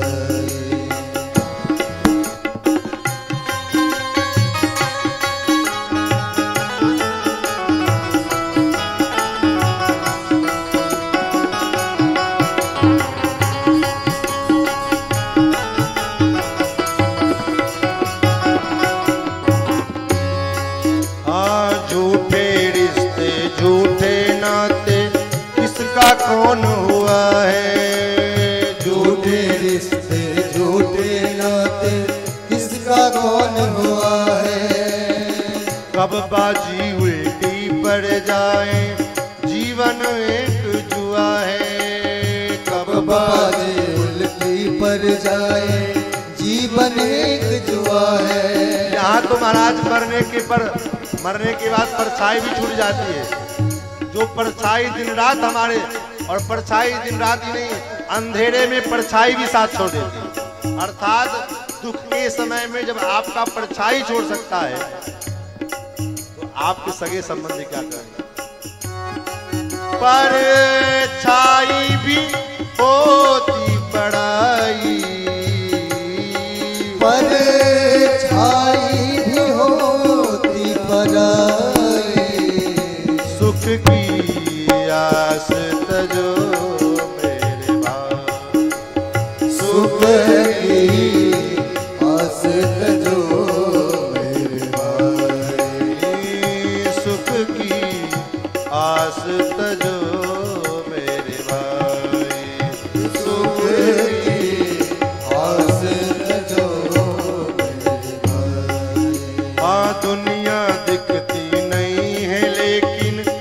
खेल पुराने चलते।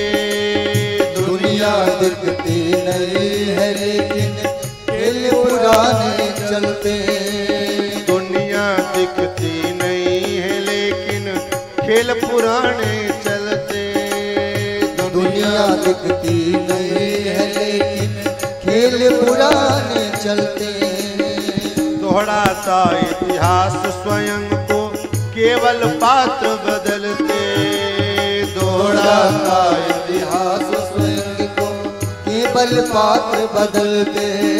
हम सोचते हैं कि हमारा बेटा ऐसा नहीं, चाहे हम जिससे प्यार करते हैं हमारा साथी ऐसा नहीं, लेकिन पात्र केवल बदलते हैं, घटनाएं वही रहती है हमारे।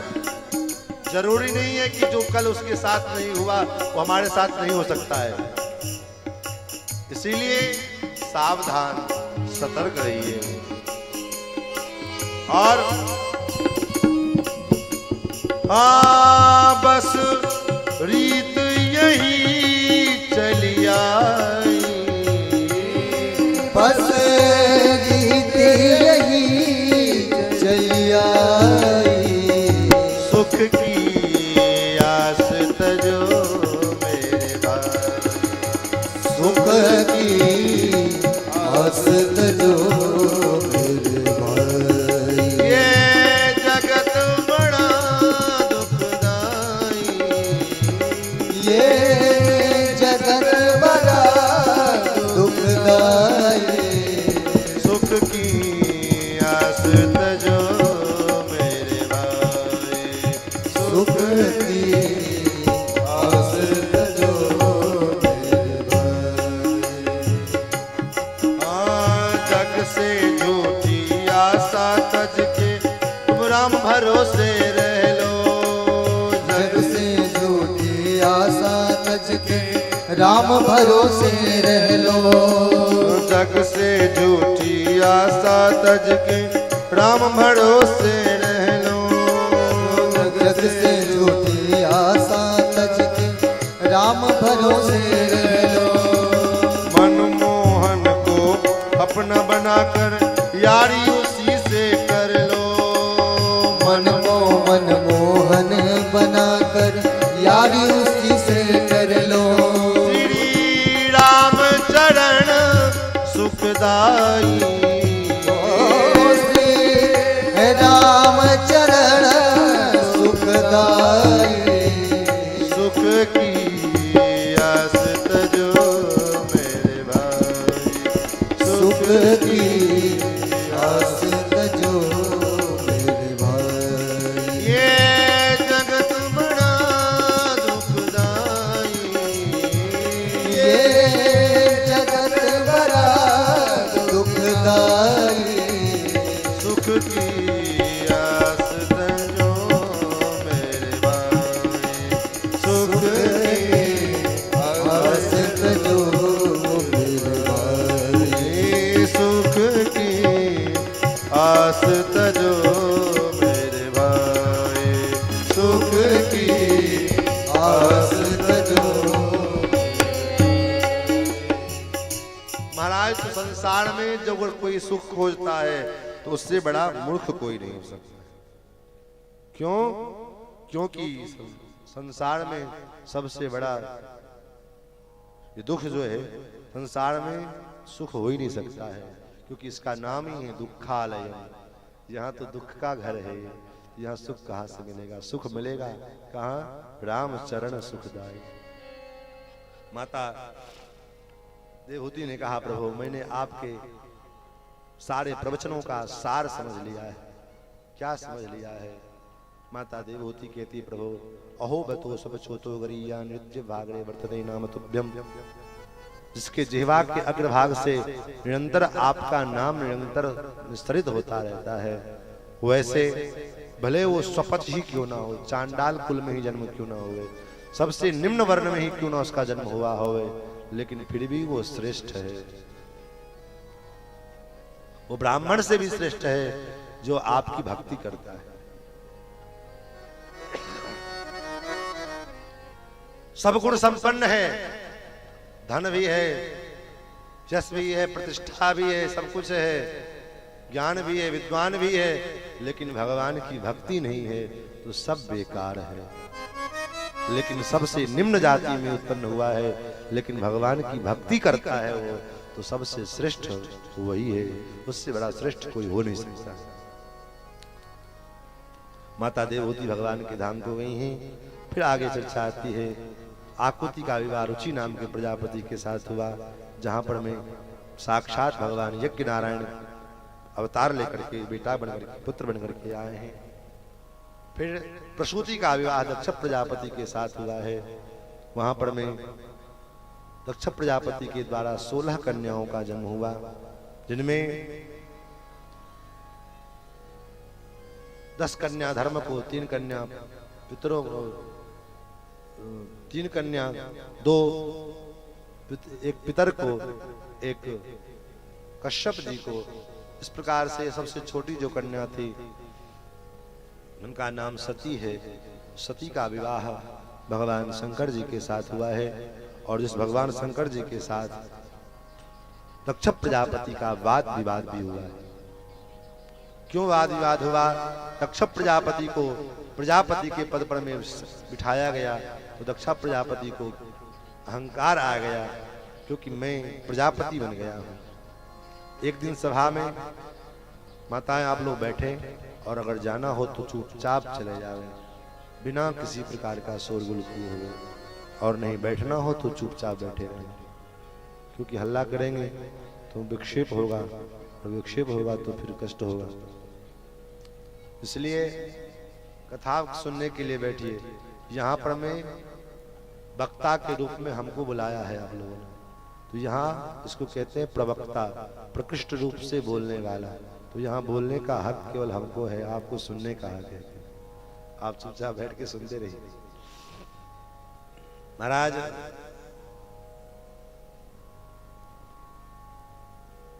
दक्ष प्रजापति को लगा कि शिव ने मेरा अपमान किया है, तो बड़ी सभा में शिव जी को श्राप देने लगा, और उस श्राप का श्राप में भगवान के दूत, भगवान के जो शंकर जी के गण लोग थे, दक्ष प्रजापति को श्राप दिए। और वहां पर में दक्ष प्रजापति के जो अनुयायी लोग थे वह भगवान शंकर जी को और उनके गणों को श्राप दिया। भगवान शंकर जी बेचारे महात्मा विचार करने लगे, यहाँ पर में रहना उचित नहीं है, यहाँ तो भगवान से स्वागत समारोह के लिए आए थे, यहाँ तो साप समारोह शुरू हो गया। भोलेनाथ उठ करके चल दिए, क्योंकि बाबा भोलेनाथ भक्त हैं, और भक्त का मतलब क्या है? तुल्य निंदास्तुतिर मौनि संतुष्टो ये निंदा स्तुति उभय सम। ऐसे महात्मा हैं, वैष्णव हैं, भक्त हैं, और भक्त का यही लक्षण है। कर दिया तो दुखी हो गए, किसी ने सम्मान कर दिया तो प्रसन्न हो गए। बोले बाबा उठ करके चले गए। दक्ष प्रजापति ने सब दक्ष भोलेनाथ को अपमानित करने के लिए यज्ञ किया। यज्ञ में सबको आमंत्रित किया है, भोलेनाथ को आमंत्रित नहीं किया। माता सती को पता लगा, माता सती जो है उस यज्ञ में भाग लेने के लिए पहुंची हैं, मना करने पर में भी, लेकिन गई। परिणाम क्या हुआ? लोग वहां पर में गई तो अपना अपमान तो हुआ सो हुआ, लेकिन जब यज्ञशाला में पहुंची तो कतहु न दीख सम्भ कर भागा। कहीं पर में भी भगवान शंकर जी का भाग नहीं दिखाई दिया। तब लेकिन सबसे जल्दी नाराज भी हो जाते हैं। स्वाभाविक है, जो अत्यंत जल्दी प्रसन्न होगा वही नाराज भी होगा। तो देवताओं ने भोलेनाथ की स्तुति गाई है। आप लोग अगर समय देंगे तो 2 मिनट में हम भी भगवान की स्तुति गा करके और फिर आगे कथा को बढ़ाएंगे। क्या एक पद से मात्र 2 अंतरे का एक भगवान का। मेरे शंकरा भोलेनाथ, मेरे शंकरा भोलेनाथ, मेरे शंकरा भोलेनाथ, मेरे शंकरा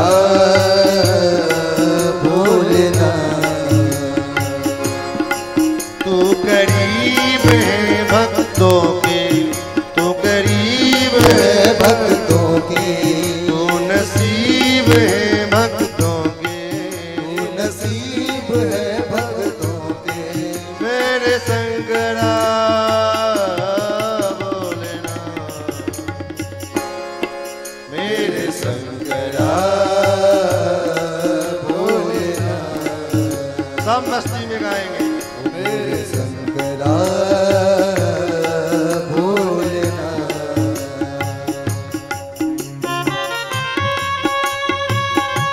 भोले की मस्ती में झूमते हुए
भक्तों के तू नसीब है भक्तों के मेरे संगड़ा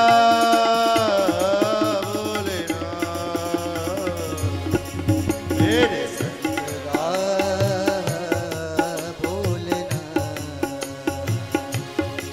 मेरे संगड़ा भोलेनाथ।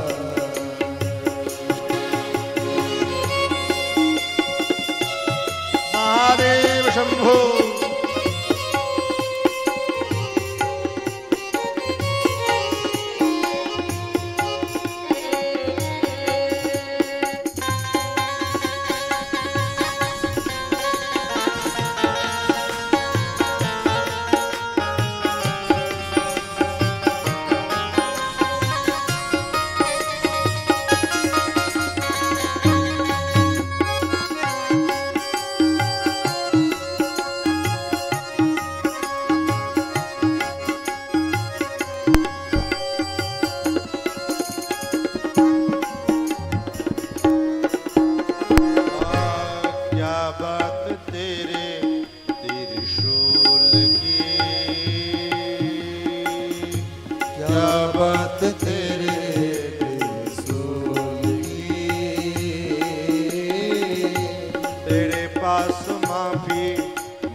समझ न कोई करते हैं हर जोई तुम तो हो अंतर्यामी हम मूरख कलकामी पापवा गुनाहों से जीवन भरा तू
पार्वती पदये हर हर महादेव।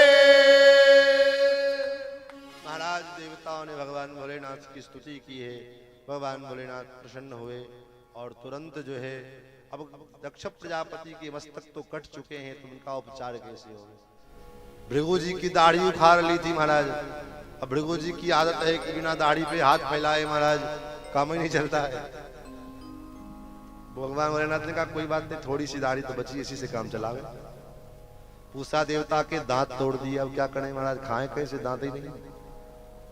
भगवान ने कहा कोई बात नहीं, जरूरी क्या है मोटा जौ और तिल के जो है हवी पदार्थ खाने की। तब जौ के आटे का पिसान बना करके और लपसी बना के खाएं। भग के आंख फोड़ दिए।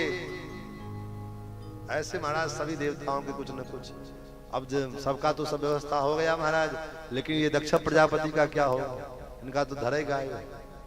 कोई बात नहीं, वहीं पर में एक बकरा पड़ा हुआ, उन्हीं के मस्तक को लाया गया और अश्विनी कुमारों ने शल्य चिकित्सा के द्वारा कंधे पर में बकरे का अज का मस्तक लगा करके और दक्ष प्रजापति की जो है महाराज सर्जरी कराई। हाँ, और उसके बाद जैसे बकरे की आवाज में उठे और बकरे की आवाज में बोलने लगे दक्ष प्रजापति, भगवान भोलेनाथ को बड़ी जोर से हंसी आई। इसलिए आज भी मंदिरों में जब लोग पूजा करते हैं तो गाल बजाते हैं बकरे की आवाज में, भोलेनाथ को बड़ी प्रसन्नता हो। लेकिन शर्त है, अकेले जहाँ भगवान होवे वहाँ, साथ में सती जी होवे चाहे पार्वती जी होवे, तो वहाँ बजाना तो वहाँ खतरे से खाली नहीं। किसी के पिता का अपमान हुआ तो महाराज कौन बर्दाश्त करेगा।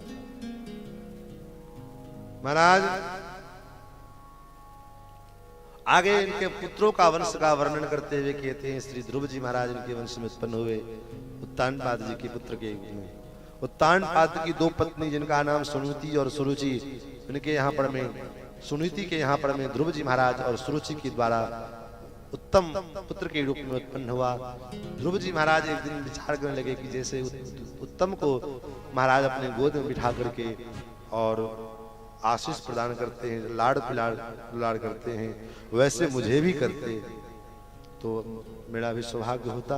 अपने पिता का लाड़ प्यार प्राप्त करने के लिए श्री ध्रुव जी महाराज अपने पिता की गोद के पास गए और जैसे ही पिता की गोद में चढ़ने लगे, उसी समय सुरुचि ने ध्रुव जी महाराज के हाथ को पकड़ करके और नीचे फेंक दिया। ध्रुव जी ने पूछा, माँ क्या बात है, ऐसा क्यों किया?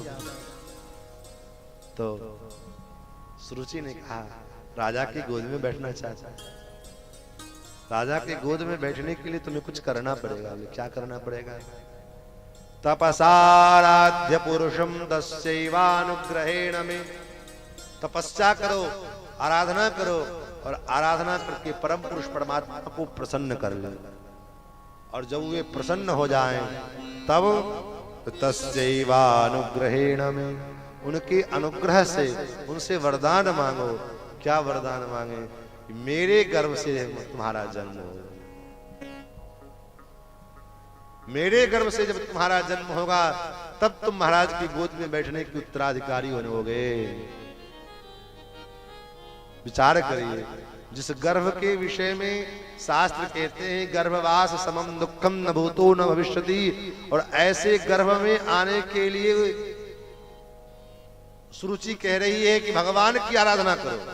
भगवान जब प्रसन्न हो जाए और जब भगवान प्रकट होकर के वरदान देवे तब तुम्हारे मेरे कोख से तुम्हारा जन्म हो, ऐसा वरदान मांगो। कितनी अभागन है ये सुरुचि।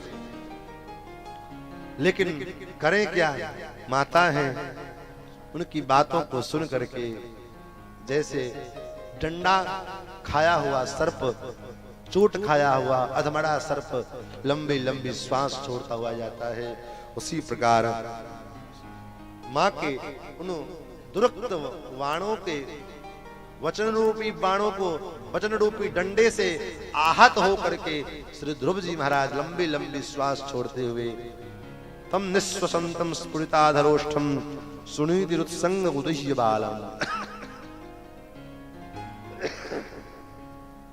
महाराज अपनी माँ के पास में आए, अधर फरक रहे हैं, क्रोध से कुछ कह तो सकते नहीं। माँ की गोद में आकर के धम्म से सर रख करके गुरु लेट गए और खूब जोर से रोने लग गए। कहना ही नहीं आता है, ये भी नहीं कह रहे कि मेरी छोटी माँ ने ये कहा, चुपचाप केवल रो रहे हैं। सखान ने कहा मैया ऐसी ऐसी बात। महाराज आज की माँ होती तो तुरंत कोर्ट पहुंच जाती कि मेरे पति के संपत्ति में मेरा भी अधिकार है, उतना ही अधिकार जितना दूसरे बने, और मैं पहली पत्नी हूं तो मेरा तो हिंदू धर्म के हिसाब से पहले ज्यादा अधिकार है। तो मेरे बेटे के साथ ऐसा तिरस्कार व्यवहार, लेकिन माता सुनीति ने ऐसा नहीं किया। माता सुनीति कहती है बेटा सत्यम सुरुचाभिहितम भवान में यद्दुर्भगाया इदरव गृहीत। बेटा तुम्हारी छोटी माँ ने जो कहा है बिल्कुल सही कहा, गलत क्या कहा। तुम्हारा जन्म मेरी जैसी अभागन माँ की कोख से हुआ है, इसमें क्या आपत्ति है, स्वीकार कर लो इस बात को। लेकिन एक बात मैं कहूंगी, क्या स्तन्नेन वृद्धस्य विलज्जते भाड़ेति वा ओडुमिडस्पद्र। हे पुत्र, तुम्हारी माँ ने जो बात सिखाई है आज, ये बात तो मुझे सिखाना चाहिए। बेटा सही कहा तुम्हारी माँ ने, कुछ करना है तो सामान्य पिता की गोद में बैठने के लिए क्यों करें, करना है तो उस परम पिता के गोद में बैठने के लिए करें। तपस्या ही करनी है उस परम पिता के गोद में जाकर के बैठने के लिए करो। आतिष्ठतत्तात्मत्सरत्व मुक्तम समात्रा। बैठने के लिए बड़े बड़े योगेंद्र मुनिंद्र अमलात्मा विमलात्मा श्रद्धात्मा लोग करोड़ों करोड़ों वर्षों तक ध्यान करते हैं और उसके बाद भी उस आसन का ध्यान नहीं आ पाता है। ऐसे आसन पर में बैठने के लिए तुम प्रयत्न करो, ऐसे उस परम पिता के गोद में बैठने के लिए प्रयत्न करो। इस संसार के पिता के गोद में बैठने से क्या होने वाला है। मैया तो परमात्मा मुझे मिलेंगे? हाँ क्यों नहीं मिलेंगे मैया, तो भगवान कहाँ मिलेंगे? चले जाओ वन में। क्यों यहाँ नहीं मिलेंगे? मिलेंगे तो यहाँ भी मिल सकते हैं, लेकिन फिर तुम भगवान का स्मरण नहीं कर पाओगे। कभी तुझे मेरी याद आएगी, कभी मुझे तेरी याद आएगी। फिर तुम कोई कठोर तपस्या करो, कोई भजन करोगे, मुझे होगा कि मेरा बेटा अभी तक भूखा है, ये है, इसलिए यहाँ नहीं हो सकता है, वन में जाओ। भैया एक बात बताओ, वन में मैंने सुना है बड़े बड़े हिंसक जीव लोग रहते हैं, तो क्या वो मुझे मार नहीं डालेंगे, खा नहीं जाएंगे? बालक का हृदय महाराज 5 वर्ष का अवस्था है, इसी के लिए कहा गया निर्मल हृदय। बालक को शुरुआत से बाल्यकाल से हम जैसी बुद्धि प्रदान करते हैं वो वैसा करता है, और वही उसके जीवन भर वही छाप उसके जीवन पर छूटता है। बाल्यकाल में हमने प्रपंच भर दिया तो जीवन भर वो प्रपंच भरा रहेगा, लेकिन बाल्यकाल में इसलिए कहा बाल्यकाल से ही बच्चे को भगवान के कीर्तन में लगाइए, भगवान की भक्ति में लगाइए। सायंकाल बच्चे को बिठा करके राम राम कीजिए, संकीर्तन कराइए, कथा कीजिए, सुनाइए। अनेकानेक महापुरुषों के भक्तों के चरित्रों को कहानी के रूप में सुनाइए। लेकिन क्या करें, फुर्सत हो जब सीरियल महाराज से तब तो सुनावे। अब तो माता जी दादा दादी घर में तो बच्चे के पास में रहते नहीं, क्योंकि दादा दादी गांव में है, बच्चा शहर में है। दादा दादी के पास में बच्चा है नहीं जो दादा दादी सुनावे कथा और कीर्तन। हम लोगों को तो दादा दादी ही कथा सुनाए, और दादी की सुनाए हुए कथा को सुन करके ही आज कथा कर रहे हैं। सच्चाई में आपको बताऊं, मैं जब हम लोग छोटे थे तो सायंकाल प्रत्येक दिन मेरे दादी जो है आधा घंटा 1 घंटा लगभग श्रीमन नारायण नारायण नारायण कीर्तन होता था। उसके बाद स्तुतियां होती थी, जय जय सुरनायक जन सुखदायक प्रणतपाल भगवंता। महाराज मजबूरी हो जाती है, बच्चा दूध नहीं पीता है तो माँ क्या करती है, लेके मोबाइल दे देती, लो बेटा कार्टून देख ले। टाइम बच्चा रो रहा है तो क्या करें, शांत किसी प्रकार शांत हो जाए, लो इसको जो है क्या पता नहीं क्या क्या होता है उसमें दिखाने के लिए। बच्चा भी मोबाइल लेकर के शांत। हम लोग का समय था महाराज 10 साल तक तो मोबाइल क्या होता है पता ही नहीं चला था। मोबाइल देखने की तो दूर की बात, मट्टी के रेडियो और टीवी बना करके काम चलाते थे। अब बच्चों का भी स्टेटस महाराज थोड़ा हाई लेवल में चला गया। वो भी खिलौना खेलेगा। हम लोग बचपन में प्लास्टिक के खिलौना फोड़ते थे, आजकल बच्चा मोबाइल फोड़ता है, फिर भी पिताजी संतुष्ट रहते हैं, कोई बात नहीं, नया आ जाएगा।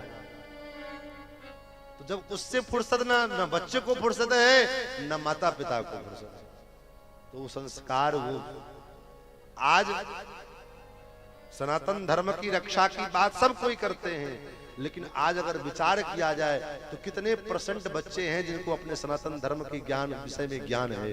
रामायण और भागवत और गीता और उनसे विषय में पूछा जाए तो बड़े बड़े बच्चों को नहीं पता है।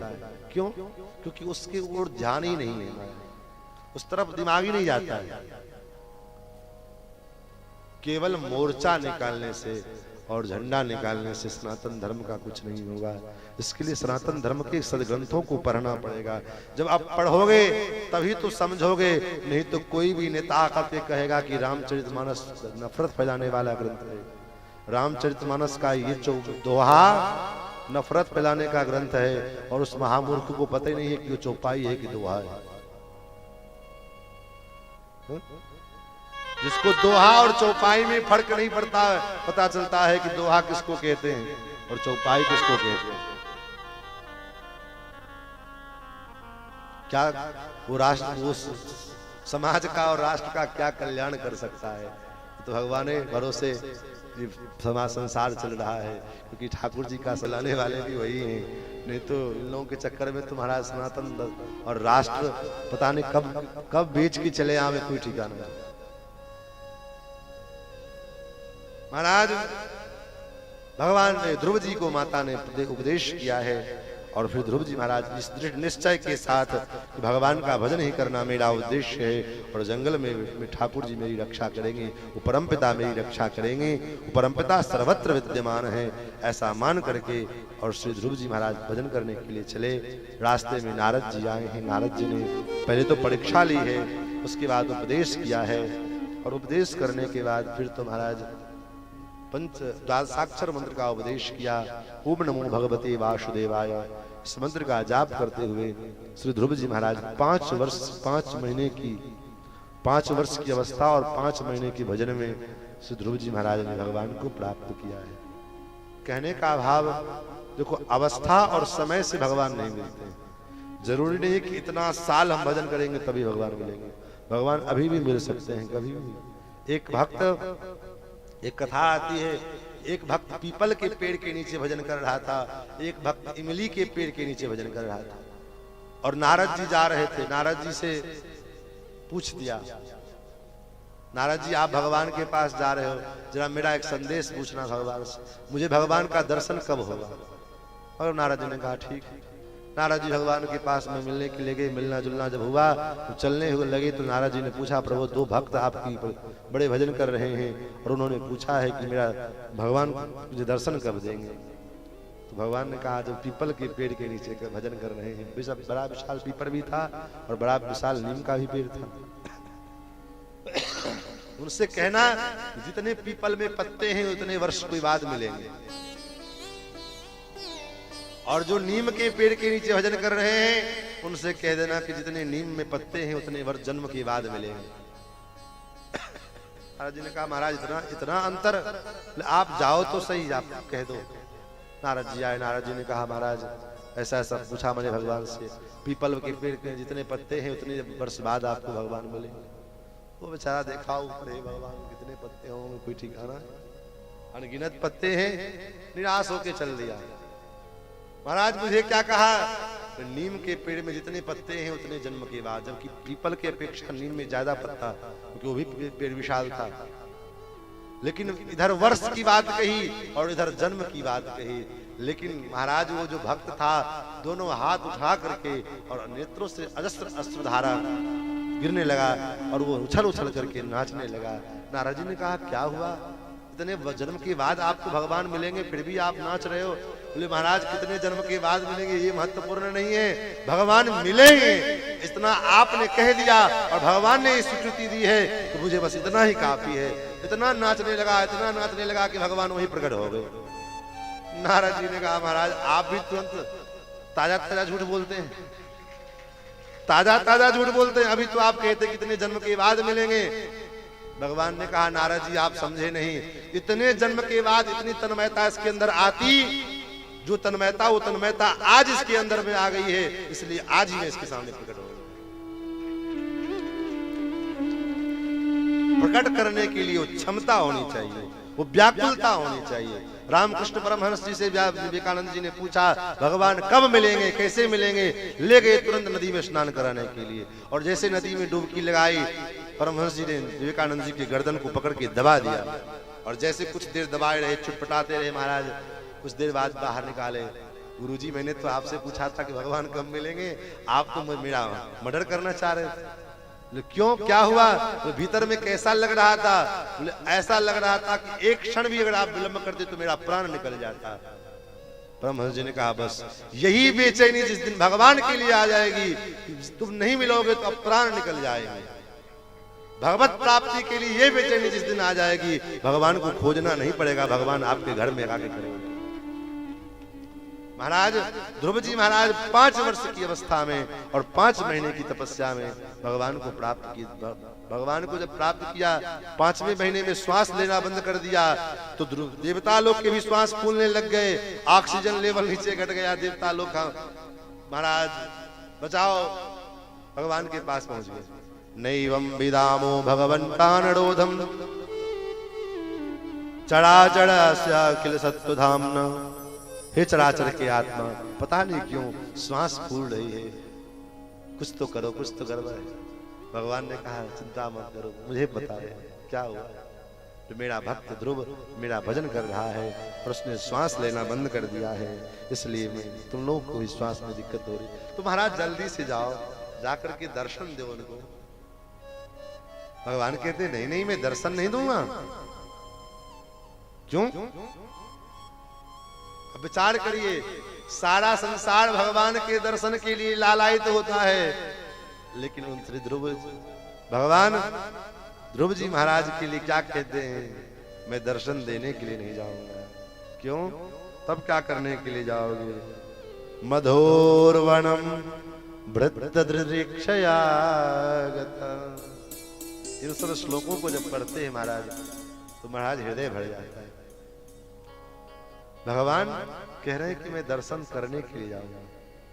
मधुरवनम वृत्तदृक्षया गता। दृक्षया का मतलब दृष्टुम इच्छा, देखने की इच्छा है। ठाकुर जी को भी जो है ललक जग गई कि आखिर ये भक्त है कौन, जिसके लिए देवता लोग भी लालाए परेशान हैं। और वो भक्त कौन है? साक्षात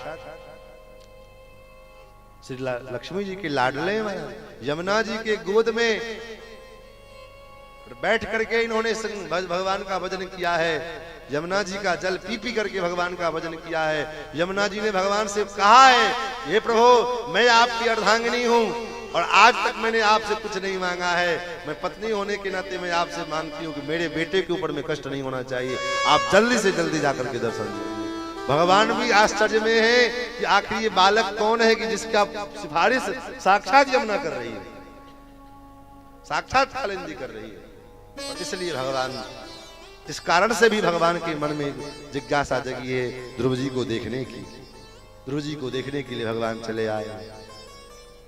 सहस्त्र शीर्षा पिततो गरुत्पता मधुरवनम वृत्तदृक्षया गता। ठाकुर जी जैसे भक्त भगवान को ऊपर से नीचे तक निहारता है, वैसे भगवान अपने भक्त ध्रुव जी महाराज को ऊपर से नीचे तक निहार रहे हैं, देख रहे हैं। देखते देखते बहुत देर बीत गई। ठाकुर जी सोचे अब कब तक खड़ा रहे, पैर भी दुखने लग गया है, कब तक खड़े रहे। भगवान ने कहा क्या करें, क्या सोच। तो ठाकुर जी ने विचार किया, ध्रुव जी के हृदय में जो मेरी छवि है, इस चागदिब्रया हृत्पद्मकोशे स्फुरितं तडित प्रभम तिरोहितं सहसैवोपलक्ष्य बहिस्थितं तदवस्थं ददर्श। भगवान ने अपने रूप को तिरोहित कर लिया। ध्रुव जी के हृदय में जो भगवान का स्वरूप था, उस स्वरूप को जैसे भगवान ने तिरोहित किया, और जैसे तिरोहित किया तो ध्रुव जी व्याकुल हो गए, और जैसे व्याकुल हो गए तो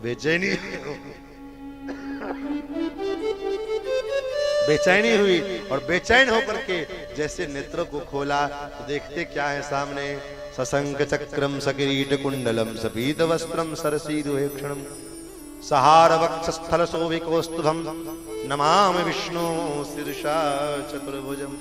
चतुर्भुज रूप में हाथ में शंख चक्र गदा पद्म धारण किए हुए, अद्भुत दिव्य पीतांबर धारण किए हुए, कम अनंत अनंत कंदर्प दलियान महतो महियान अनंत अनंत कामदेव के कोटि लावण्य को रूप माधुर्य को समाप्त कर देने वाले भगवान का दिव्य सौंदर्य सामने ध्रुव जी महाराज खड़े हैं। अब 5 वर्ष की अवस्था है, न तो अभी स्कूल गए हैं न विद्यालय गए हैं। माता जी ने ये भी नहीं बताया कि भगवान मिलेंगे तो करना क्या है, और ना ही नारद जी बता के गए मिलेंगे भगवान तो करना क्या है। अब हक्का बक्का खड़े हैं, कुछ कहना चाह रहे हैं लेकिन वाणी नहीं निकल रही है, क्या बोले। कृतांजलिम ब्रह्ममयीन कंबुना पस्पर्श बालम कृपया कपोले कंबुना। कंबुम अर्थात उनके ग्रीवा में भगवान पांचजन्य शंख को स्पर्श कराया, और जैसे स्पर्श कराया ध्रुव जी के हृदय में शक्तिधर सुधाम नाम अन्याश्च हस्त हाथ चरण स्फुटित किया है, संजीवित किया है, और केवल को ही नहीं अपितु अन्याश्च हस्त चरण हाथ पैर श्रवण कान मुंह सब महाराज सब जवान हो गए। हमारे पास सब कुछ है, हम कथा भी सुनते हैं, हम तिलक भी लगाते हैं, हम कीर्तन भी करते हैं, हम गुरु मंत्र का जाप भी करते हैं, हम कंठी भी पहनते हैं, हम मंदिर में भी जाते हैं, हम तीर्थों में भी जाते हैं, हम गुरु की सेवा भी करते हैं, सब कुछ करते हैं। लेकिन अगर जीवन में दीनता नहीं है, दैन्य भाव नहीं है, तो सब बेकार है। जैसे किसी स्त्री को 16 श्रृंगार से आभूषित कर दिया जाए, सब श्रृंगार कर दिया जाए, लेकिन उसको वस्त्र न पहनाया जाए तो कैसे दिखेगी। उसी प्रकार से हमारे जीवन में सब कुछ है लेकिन दीनता नहीं है तो सब बेकार है, क्योंकि दीनता ही भक्ति महारानी के वसन है, नवनी वसन। इसलिए जितने भक्त होंगे उन भक्तों की दीनता कितनी विचित्र है महाराज। हमारे यमुनाचार्य स्वामी जी महाराज अपने स्तोत्र में कहते हैं, न धर्मनिष्ठोस्मि न पाचात्मवेदी न भक्तिमास्तच्चरणारविंदे। हे नाथ, न तो मुझ में धर्म में निष्ठा है, न तो मैं आत्मज्ञानी हूं, और उतना ही नहीं कितना दुर्गुण भरा हुआ है वो आपको पता है। बोले क्या दुर्गुण भरा हुआ है? बोले सब दुर्गुण है। क्या दुर्गुण है? अमर्याद क्षुद्रश्चलमतिरसूया प्रसवो। मेरा जीवन मति स्थिर नहीं है, असूया, असूया से भरा हुआ है। असूया किसको कहते हैं? असूया किसको कहा जाता है? गुणेषु दोषाविष्करणम असूया। किसी के गुण है लेकिन उसके गुण को न देख करके उसमें भी दोष का आविष्कार कर लेना, यही असूया है। तो अमर्याद क्षुद्रश्चलमतिरसूया प्रसवभू। और उतना ही नहीं, कृतघ्नो दुर्मानी स्मर परवसो वंचन परः। मैं कृतघ्न हूं। दुनिया में सबसे बड़ा कोई दोष है तो कृतघ्नता का दोष है। सारे पापों का प्रायश्चित है लेकिन कृतघ्नता का कोई प्रायश्चित नहीं। लेकिन मैं कृतघ्न हूं। दुर्मानी स्मर परवसः। स्मर परवसः मतलब स्मर कहते काम को, कामदेव का मैं परवश हूं। इसलिए हे नाथ, इतना होने के बावजूद भी नृशंसः पापिष्ठ, पापिष्ठ हूं महाराज। होता है ना गुड, बेटर और बेस्ट, 3 प्रकार की डिग्री होती है अंग्रेजी ग्रामर में, इंग्लिश ग्रामर में। अब उसका नाम तो नहीं याद है क्योंकि बचपन में पढ़े थे तब भूल गए, लेकिन यही इसका एग्जाम्पल यही दिखाया जाता था, गुड, बेटर और बेस्ट। उत्तम क्वालिटी का पापी उसको कहते हैं पापिष्ठ। यहाँ कहते हैं नीच के तीसरे क्वालिटी से भी ऊपर, यहाँ कहते हैं नीच के तीसरे क्वालिटी से भी ऊपर महाराज मैं हूं, पापिष्ठ। कथम हमितो दुख जल दे। ये दीनता है। जब तक जीवन में दैन्य भाव नहीं होगा। सूरदास जी की दीनता, वो सम कौन कुटिल खल कामी। और तुलसीदास जी महाराज की भी दीनता। तुलसीदास जी महाराज कहते हैं, जो अपने अवगुण सब कहूं, बाढ़ों कथा पार नहीं लाऊं। अगर मैं अपना ही अवगुण कहने लग जाऊं तो एक रामचरितमानस के बराबर ग्रंथ तैयार हो जाएगा, इतना अवगुण भरा हुआ है मेरे अंदर। ये दीनता है, ये दीनता ध्रुव जी महाराज की, मुझसे बड़ा भागा कौन हो। 33,000 वर्ष तक राज्य किया है। उसी क्रम में उत्तम का वध हुआ है। यक्षों ने उत्तम को मारा और उत्तम का बदला लेने के लिए यक्षों के साथ प्रहलाद जी ने युद्ध ध्रुव जी दर्शन करते हुए जीवन व्यापन करना, यही वैष्णव का धर्म है और यही भक्त का धर्म है। ध्रुव जी को समझा करके मनु जी चले गए। ध्रुव जी ने यज्ञ को बंद किया, युद्ध बंद किया और उसके बाद फिर समय पूरा हुआ है तो भगवान के पार्षद लोग आए और ध्रुव जी को लेने के लिए, ध्रुव जी लेने के लिए आए। उसी समय विमान में आरूढ़ होने के लिए जब ध्रुव जी चले हैं तो एक काले रंग के एक देवता प्रकट हुए। कहा, मैं तुम कौन हो? बोले, मैं मृत्यु हूँ। मृत्यु लोक की एक मर्यादा है कि जब तक मुझे स्वीकार न करे तब तक इस मृत्यु लोक से कोई बाहर नहीं जा सकता है। लेकिन महाराज मेरी मजबूरी है, मैं आपका स्पर्श नहीं कर सकता। आपके अंदर वो तेज है जो उसको मैं स्पर्श नहीं कर सकता, सो आप ही कुछ कृपा कर दीजिए। धन्य है ध्रुव जी महाराज, धन्य है ध्रुव जी के भजन। इसलिए कहा जाता है कि वैष्णव की मृत्यु नहीं होती है, संत की मृत्यु नहीं होती है, संतों का मरण नहीं होता है। इसलिए अयोध्या में, वृंदावन में तो किसी संत का शरीर छूट जाता है, ये नहीं कहते कि महात्मा मर गया जाता है। वैकुंठ उत्सव मनाया जाता है। उत्सव ऐसे वैष्णवों के, ऐसे महापुरुष के मरने पर में भी उत्सव होता है। जिसकी मृत्यु भी उत्सव हो जाए वही वैष्णव है। वैष्णवता की परिभाषा है महाराज। जिसकी मृत्यु भी एक उत्सव के रूप में मनाया जाए वही संत है, वही भक्त है और वही वैष्णव है। जहां मरने पर में हाय दैया, हाय बप्पा, हाय मैया ये न चले, वहां उत्सव मनाया जाए, वहां तो कथा कीर्तन हो गए। जब महात्मा मरते हैं तो अयोध्या में कांधा उत्सव, महात्मा का कांधा उत्सव है। और जब कांधा उत्सव से आते हैं, संस्कार करके लौट करके आते हैं तो महाराज फर्स्ट क्लास चकाचक रबड़ी पुआ जलेबी बनाते हैं। महात्मा मरे तो वियोग कैसे, दुख कैसा? ये तो महापुरुष थे, इनका मरना भी उत्सव होता है। तो ये इसीलिए कथा सुना जाता है।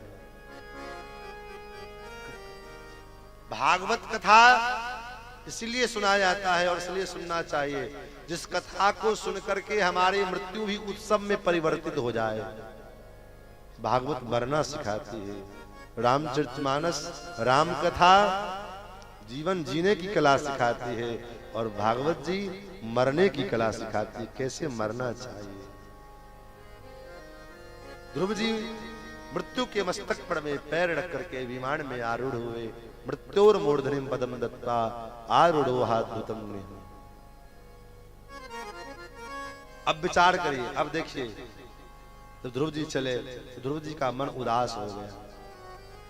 पार्षदों ने पूछा, भैया क्या बात है, आप उदास क्यों हो गए?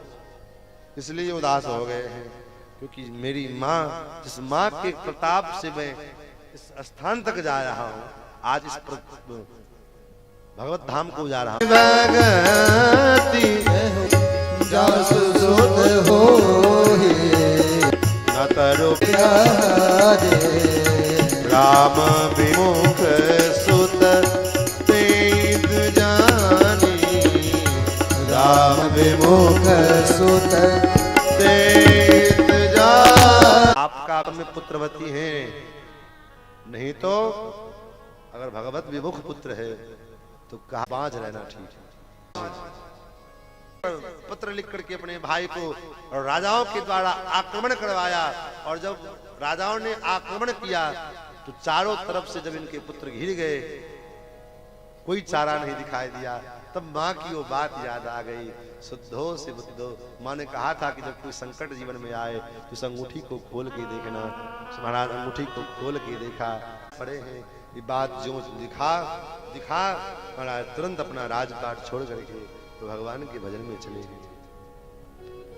तब हमारा आप मातृत्व कहते हैं, बड़ी सीधी है, क्या कड़वी है। पुत्र और मूत्र दोनों का उत्पत्ति एक स्थान से होता है। पुत्र अगर सत्पुत्र होवे, पुत्र नहीं होना चाहिए। पुत्र बिगड़ता ही हमारे मोह के कारण से। कोई भी बेटा बिगड़ता भी है तो माँ बाप जो कहता है बेटा, माँ बाप सोचते हैं बेटा है क्या करे कैसे न करे, और कहीं कुछ जो कुछ भी है उसको इसी का तो है, कहीं रोष में आकर के कुछ कर लेगा। ये एक सूत्र मिल जाता है महाराज। बेटों को उत्तानपाद हैं, और जैसे उत्तानपाद जी महाराज के दो रानियां हैं, एक का नाम है सुनीति, एक का नाम है सुरुचि, वैसे हमारे जीवन में भी दो प्रकार की पद्धति भगवान ने जीवन में दिया है। दो मार्ग हैं, एक मार्ग है सुनीति का मार्ग और एक मार्ग है सुरुचि का मार्ग। सुनीति का मार्ग क्या है? वो धर्म का मार्ग, सुंदर नीति जो है, जो धर्म की नीति के धर्म के मार्ग पर में चलने वाले वो सुनीति। और सुरुचि मतलब जो सुंदर रुचि, जो जी में आएगा, जो मन होगा खाएंगे, जो मन होगा पिएंगे, चाहे वो खाने योग्य है चाहे नहीं है। बहुत से लोग कहते हैं महाराज हम मछली नहीं खाएंगे तो मछली हमको खा जाएगा, हम मीट नहीं खाएंगे तो मीट एक दिन हमको इतना उसकी संख्या हो जाएगी वो हमको खा जाएगा। इसका ठेका आप ही को मिला है क्या? इसका ठेका तो भगवान के पास में है। सृष्टि को संचालित रखने का व्यवस्था बनाने वाला काम भगवान करते हैं, वो भगवान करते हैं, उनका काम है, हमारा आपका काम। लेकिन जो आए जैसे भी आए कैसा भी आए, खाने योग्य है नहीं है, बासी है जूठा है कूठा है क्या है नहीं है, उससे कोई लेना देना नहीं, जो मन में आए वही खाएंगे। तो परिणाम क्या होता है? उस समय तत्काल में तो बड़ा आनंद आता है। इसलिए गीता में भगवान ने कहा यत् तदग्रे विषमी परिणामे मृतोपमम, जो आगे विषमय दिखता है उसी का फल अमृतमय होता है। और जो पहले विषमय दिखता है, पहले जब उस समय जब वो जीवन में कष्ट को झेल लेता है, कष्ट झेल करके पढ़ लेता है, तब रानी करो, खूब ऐश मौज से खाओ, जो जी में आए से खाओ, दिन के 8 बजे तक 12 बजे तक सो, चलचित्रम प्रतिदिने दिने खेल हो जाता है। और स्वयं जंगल में चले गए हैं भजन करने के लिए। कथा से उठे, कथा से ले गए, उसी समय हार्ट अटैक किया, भगवान के धाम चले गए। तो ये भगवान की कृपा है हुई। और मन